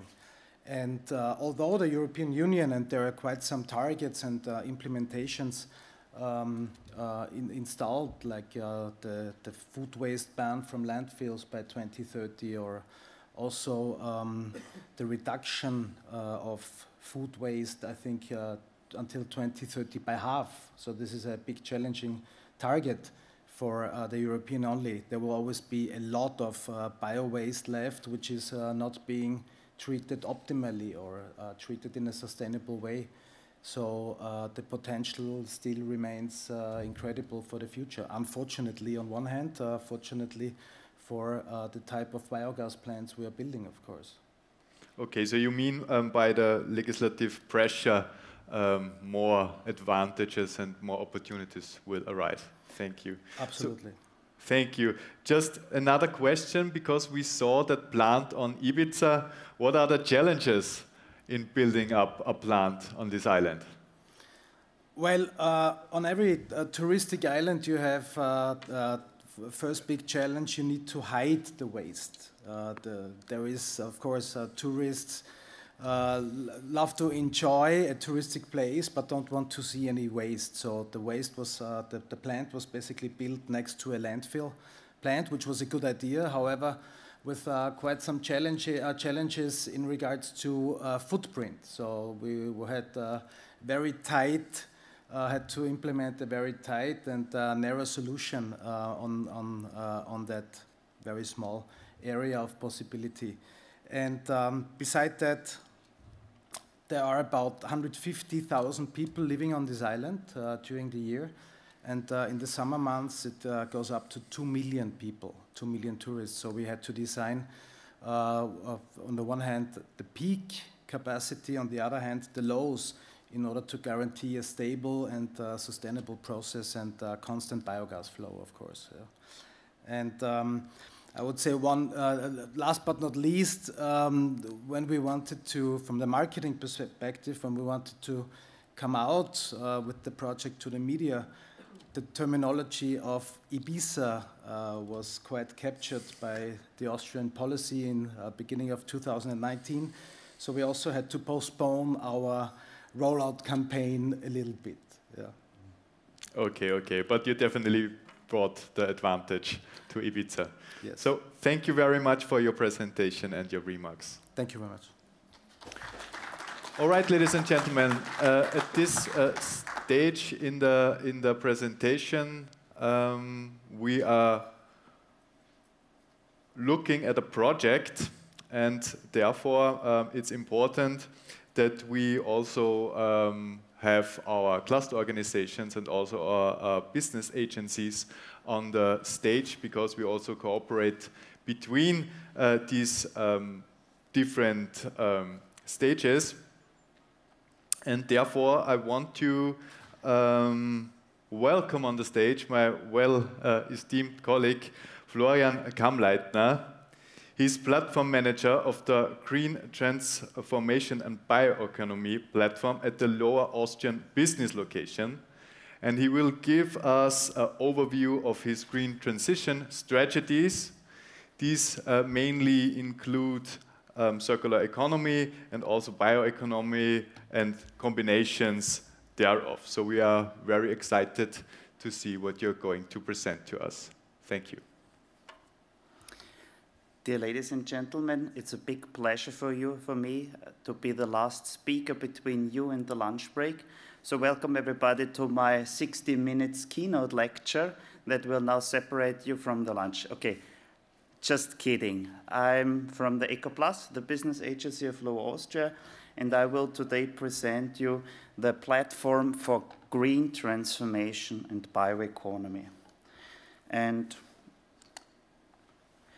if we're talking about the green transformation, for me and also for my colleagues at the business agency, it's quite important to talk to you that it's a difficult transformation, because what we want to do is to transform a really successful economic system, the linear economy to a circular economy to a bioeconomy. Because if you look on this chart, it was published from the Austrian Economic Research Institute, short WIFO, some years ago, and it just shows you the development of the GDP of Austria during the last 100 years. And it's a quite successful story, and it works that we're sitting here in a quite beautiful building at the Austrian Chamber of Economy, and that we have a really high status of wealth. So it's necessary to transform this system into the future. And the big question that we had in Lower Austria, so I'm now the guy from Lower Austria, because Harald Ziegel told there were first 3 guys from Upper Austria, and the last guy was from Styria. So Lower Austria now a little bit fulfill this Bundesländer ranking here. For our economy strategy in Lower Austria, we wanted to discuss the topic how to create value in future. And why we will need to discuss this topic is it's also the question how our children will create value in future. Because also what we see today, it's not only a question that we need to transform the economic system because of the issues of the climate change, it's also necessary to transform the economic system because the global competition will increase. Because we already saw today there are big rising economies in China and in India, and these economies will also take part in the global competition. And it's then necessary that we in Europe, where we become less and we marginalize, how we will take part in this global competition. The question was answered. Promote the transformation from a linear system, from the principle of use, take, dispose, transform it with an interface and interchange with the recycling economy and circular economy towards a circular bioeconomy. The philosophers, and I think all guys who know the European bioeconomy strategy know that the terminus of bioeconomy itself covers the circular economy because Mother Nature itself is a circular economy. So always when I say the circular bioeconomy, it's like I use the Austrian terminus and Weißer Schimmer. But it's easier to understand it. So this is what my platform would like to stimulate. And it's not easy to stimulate this because there are lots of critical factors in the field of this green transformation. And one issue is the topic of pricing. I think some global issues managed that I think this issue of pricing is not that necessary to discuss anymore because the prices itself gone crazy during the last months. The topic of scaling up, because we are talking about high sophisticated technologies. We heard about something about biorefineries, biotechnology. These new technologies also need to be scaled up to be on industrial scale active. And believe me, I'm living in Krems. There is a chemical factory that produces per year 400,000 tons of resins for the fiber industry and for the paperboard and woodboard industry. And create with biomass such value chains and supply chains is a big issue. And just ask in Lower Austria, the EVN, how they struggle with their biomass incineration facilities, how it's difficult to build up supply chains there. The next thing that is a critical issue is the issue of product design, because 80% of the CO2 emissions of a product, and this means product in general, it doesn't matter if it's a building or is it a smartphone, 80% of the emissions you design before this product is created. And this, to be aware of, is also something that is necessary to think, and what designers have, which power designers have in their hands. Awareness raising is always important because it's also necessary not only to take stakeholders, also take the whole community with you, because without the community it's not possible to manage the green transformation. Fields of tension is something of political interest. I think all of here inside know that there are lots of political tensions, especially in the field of biomass usage. And last but not least, the public sector that also needs to be some kind of front runner in these fields. So what is the vision now for Lower Austria? The vision for Lower Austria is use the good working collaborative system that we already established in Lower Austria between scientists, researchers, the economy and the public sector to become a European model region for green business and circular value creation. We want to become a front runner in Austria in this field toward the so-called climate neutral value creation. And this is also something that we at EcoPlus claim. We also want to take with us the regional administration. This is just something because we heard already today some information about what is a cluster. Clusters are quite near and dense networks with industry and with economy. And then the next thing that we have in Lower Austria are the so-called technopoles. What is a technopole? It's a guy who develops his local economic system together with researchers, with educations, with economies, and with other guys. Push, especially also with the political sector. Develop some kind of excellence there.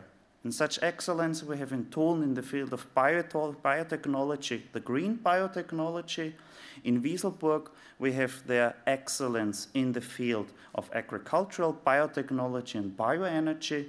We have in Wiener Neustadt excellence in the field of advanced manufacturing, and in Krems we have excellence in the field of medicinic biotechnology. This was created systematically by the Technopoles. And the last thing, and this is also my position here today, the platforms, they are active on field of broad topics, and they're quite strong connected with national and international strategies. For example, bioeconomy, there is a national strategy for bioeconomy, and there is a European strategy for circular economy and for bioeconomy. And the two other topics of platforms in Lower Austria is the field of health technology. I think this was also quite pushed forward by the COVID-19 pandemic. And the third thing is aerospace and aeronautics, because there's one thing, there are lots of advanced manufacturers in Lower Austria that will need businesses in the 21st century. And there are lots of who are now active, for example, in the field of oil exploration. So this is how clusters, platforms, and the Technopoles interact in Lower Austria with each other. To sum it a little bit up, what is my mission? And I just would like to sum it up with the last sentence on this slide. The green transformation is going on itself, and it's running. Faster since the last 2 years, or let's say near 3 years, and it really got a boost since the last 2 months. I'm just the one who can catalyze this. I'm just the one who can create new networks, meet people with each other, tell some activities that are going on, promote them, and help them to go forward. This is my role as a platform manager in Lower Austria. And Lower Austria cannot control the world. This is unfortunately true, I must say.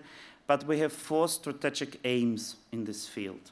The first aim is we would like to push forward this awareness for climate neutral value creation with especially our SMEs, because lots of SMEs are still not aware that also the small steps that they can do in their companies help to go forward to climate neutral value creation. It's also something to think about how my employees come into work. Do they come by public transport, by bicycle, or am I a big industrial plant with more than 1,000 employees and all of them come single by car? For then it's not possible for me to become climate neutral. We would like to stimulate the better use of renewables, especially, for example, Lower Austria is the capital region in Austria, so it's also for us quite relevant to take a little bit the biogenic resources from the capital and to make chemicals and other stuff from it in Lower Austria. Stimulation of the circular economy. It's also something where it's necessary to collaborate quite intense with the communal, with the public waste management systems, because waste management is usually organized by the public services in Austria, and it's necessary to transform the public waste management system into a public resource management system. It's also some kind of a transformation, but this transformation quite well works in a dialogue with industry partners that says, okay, I need these resources that you collect from the Austrians, from the citizens. And last but not the last step, awareness and communication. It's also necessary to transport these messages that today also that I'm here via the already existing channels and networks that are established here. And also here in this field is one of the first questions that I handed to the moderator. Thank you very much for your attention. I think none of you is angry if I'm a little bit shorter than the proposed 60 minutes. This was my presentation about the platform of green transformation and bioeconomy. Thank you very much, and looking forward for the lunch break to talk with you. Thank you very much, Florian. I think it's very good that you pointed out the importance of intermediary institutions as we represent it. Just a brief question at the end. You already mentioned the questions. Which concrete projects did the platform already enable? On this point, I would like to mention that the platform of green transformation and bioeconomy is the consortial lead for the project Bioeconomy Austria.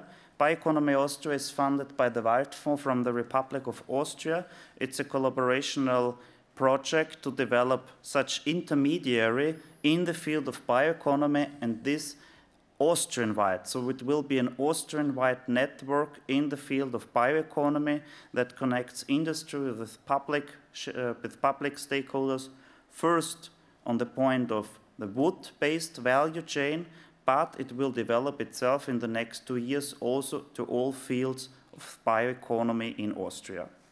So this is one concrete project, and there are also some others and smaller ones. Thank you very much.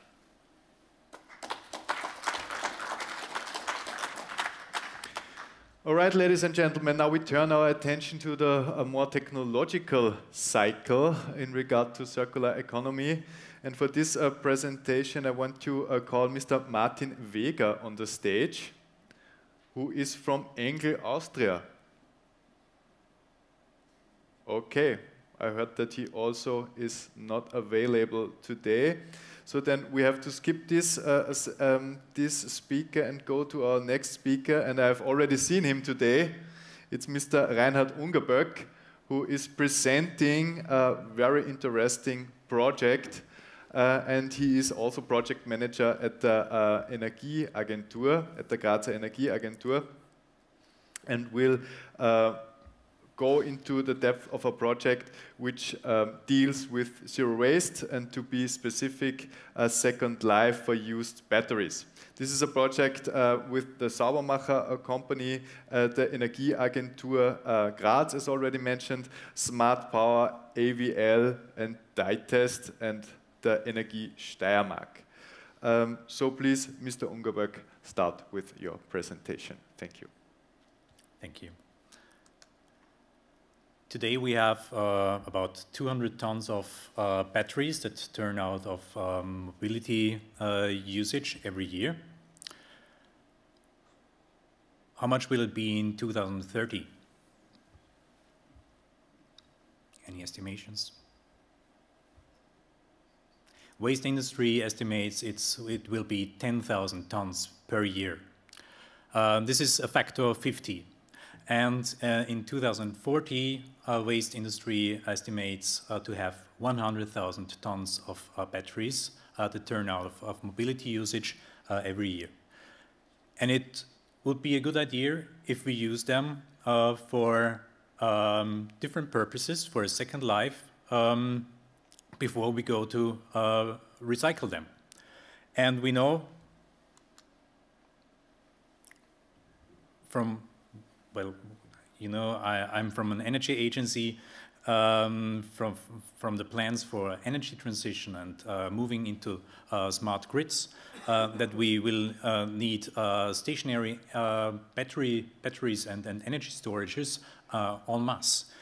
So it is necessary to build a bridge between this automotive use in the first life, and to make good use of the batteries that are still working quite well for stationary energy storages.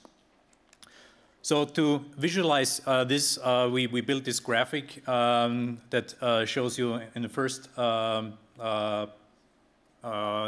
on the first site the first life cycle, and we thought about how can we enlarge this cycle with the second life.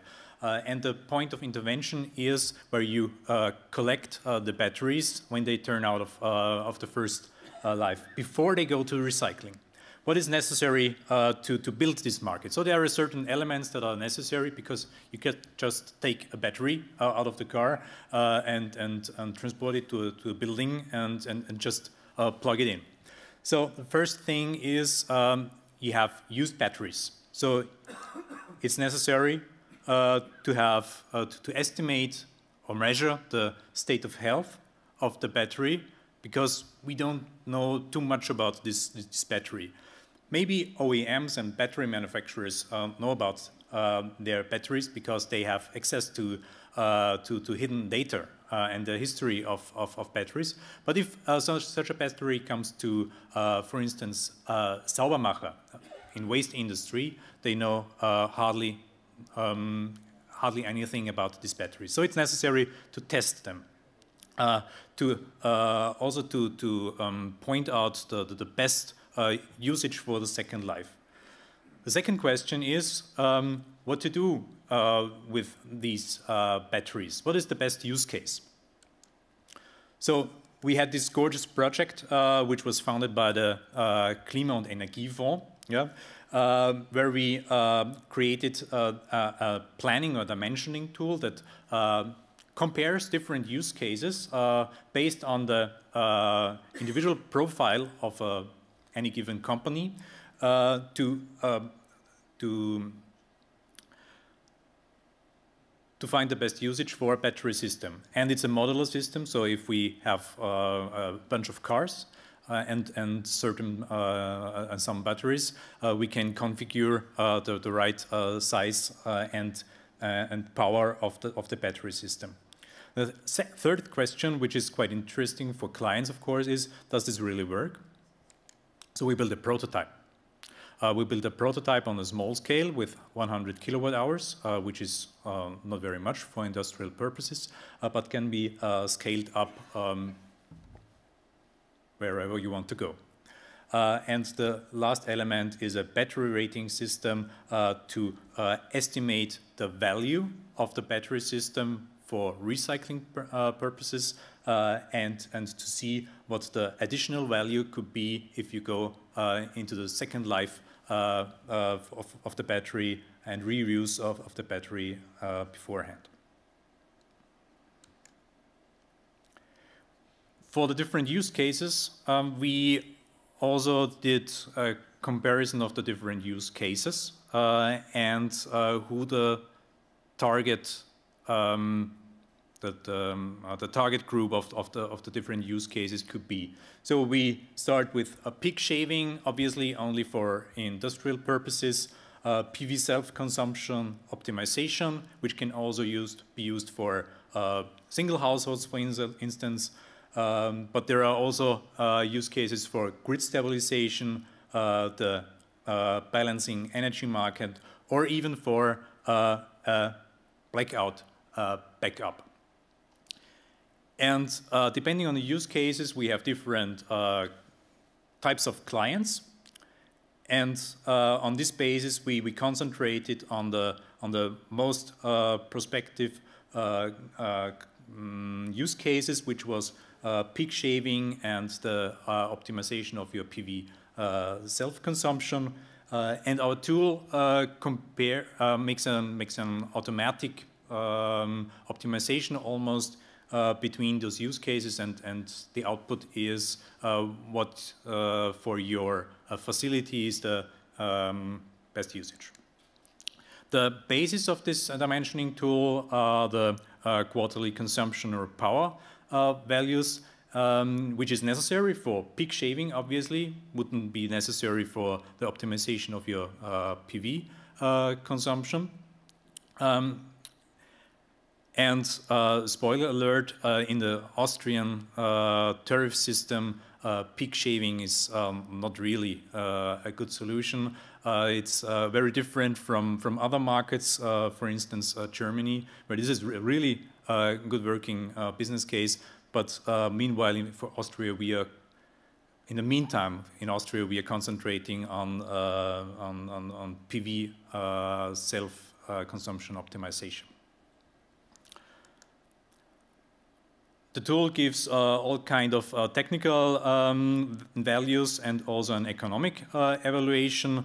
And as an added value, we also integrated a module that if you not already have a PV module on your roof, also makes a dimensioning of the PV modules in combination with the battery system.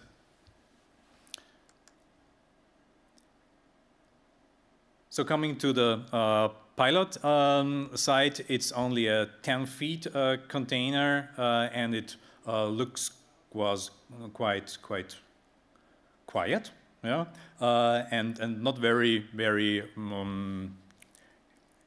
There are no spinning wheels, there are no moving parts. It's very quiet itself, not very spectacular, but it works. Yeah, and we used it for the different use cases: peak shaving and optimization of PV consumption. We can say that the system itself works.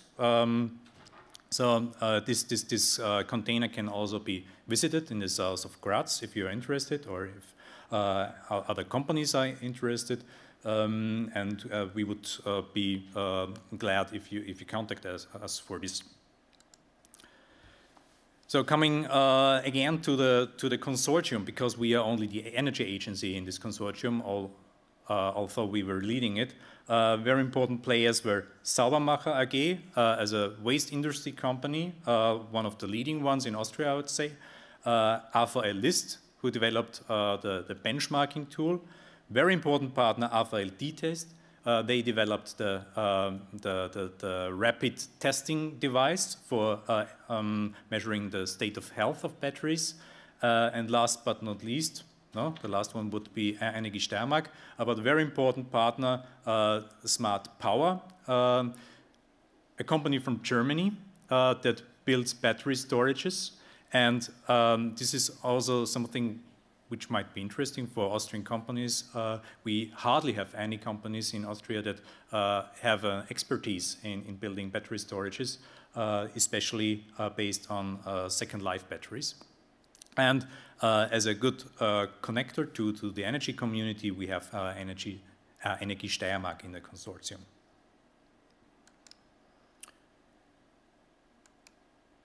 Yeah, I think that's it already. Thank you for your attention.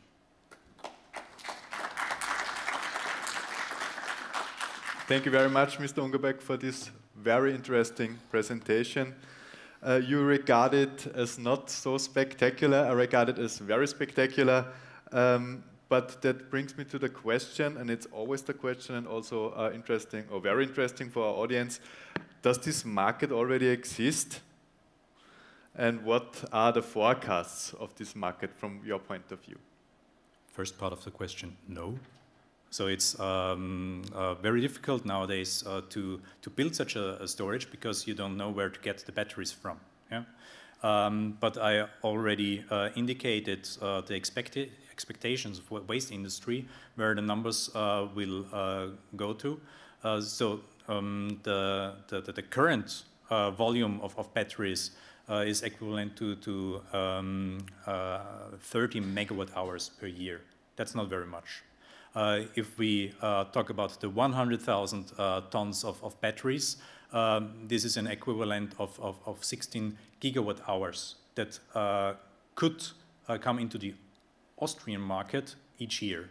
So this is a volume that is very interesting, but it also depends a little bit on the availability and the pricing situation also of first life batteries, because this is effectively one of the most important competitors also for second life battery systems. Maybe you know that batteries, the prices for batteries for electric cars are going down year by year. We don't know how this will turn out now with energy crisis. So this is some insecurity in the market. Thank you. Are there any other challenges you're facing currently you did not tell us about? Yes, of course. Because we don't have a market nowadays, we are only building pilot sites, and pilots are always very expensive to build. So the challenge for the future will be the standardization in design and building of these battery systems. And Yeah, this is also something which plays into price building. So while we have high prices now for these pilot sites, and if you compare it to a car with bidirectional charging, the car with bidirectional car charging would be a cheaper battery than building your container with a battery system be next to your house. So this is the challenge where we also looking for manufacturers of these battery systems, because we as an energy agency, we get a lot of requests nowadays from private people and from companies that want to become a little bit more energy independent. And we just want to give them good addresses of competent companies that build these battery systems. Okay, thank you very much, Mr. Reinhard Ungerberg, that you shared your experience with us. Thank you very much. All right, so before we go into the pause and have our lunch, we will give a short wrap-up of this session. Yes, well done. Dorian, Wesley, wonderful presentations I saw, really interesting. What's your outcome? My outcome, my opinion, although we had some excuses today, we had a very interesting program, and we also had the time to show it to you. So we started with a very interesting presentation on wastewater purification, and also on container and tailor-made solutions for the customer. Then we had Mr. Harald Siegel on the stage, who told us about the current challenges in regard to the utilization of bio-waste. And then following Mr. Siegel, Robert Coeli told us about the firma Botres, specialized on biorefineries. And also he told us something about projects on an island where you also have to face challenges in regard to the establishment of biorefineries and especially biogas plants. And then our last two presentations were exciting in regard also to networking and also in regard to the establishment of intermediary structures. So we had Mr. Florian Kammleitner from the EcoPlus on the stage. He told us about the green transformation and the bioeconomy and about the strategic actions he's going to undertake in the next years. And then we had on the stage with a, from my point of view, very interesting project, the Second Life battery project, Mr. Ungerberg of the Energy Agency, and I regard this project as very fulfilling also in regard to circular economy. So thank you for a wrap-up, but in your personal opinion, what was the highlight and what is the outcome for you? The highlight for me personally is that we have different companies on the stage working on the same goal, trying to get a bigger footprint also internationally, and they are very, very successful in this regard. And you also see, I also see that there is also already a community that is really working together and trying to do the best they can in regard to the decarbonization of the industry, and also in regard to the development of Austrian technologies and to the transfer of Austrian technologies into other regions where they are really demanded. What I can say as someone who isn't working in this field directly, it was highly interesting, really, every presentation. Congratulations to your two sessions. Ladies and gentlemen, please give a big round of applause for Dorian Vesely. Thank you very much for your work. So, ladies and gentlemen, it's not over yet. It's over on this stage, that's true, but it's not over yet. We have a lot of things that come for you. For example, don't hesitate if you have a burning question for someone, for our experts. Don't hesitate to join in on the B2B meetings. You can book it via B2Match, the B2Match platform if you haven't already done it. And the meetings will take place upstairs, you know. And please don't forget that tomorrow there's the BauZ conference. It's taking place here tomorrow at the WKO. So, and we also are looking forward to an exciting afternoon at 2 o'clock in 1 hour, more or less. At 2 o'clock in the Octagon Saal 1, there's a breakout session dealing with hydrogen and the advancement of the energy system. And at 15:30, also in the same Octagon Saal 1, there is a breakout session called AI and the Energy Transition, hosted by the Austrian Institute, by Artificial Intelligence Austria. So, thank you very much. This is it. I'm over. I'm done. But you have a very exciting afternoon. You can look for. Have a nice day and enjoy the rest of the afternoon. It was a pleasure to be here. Thank you very much.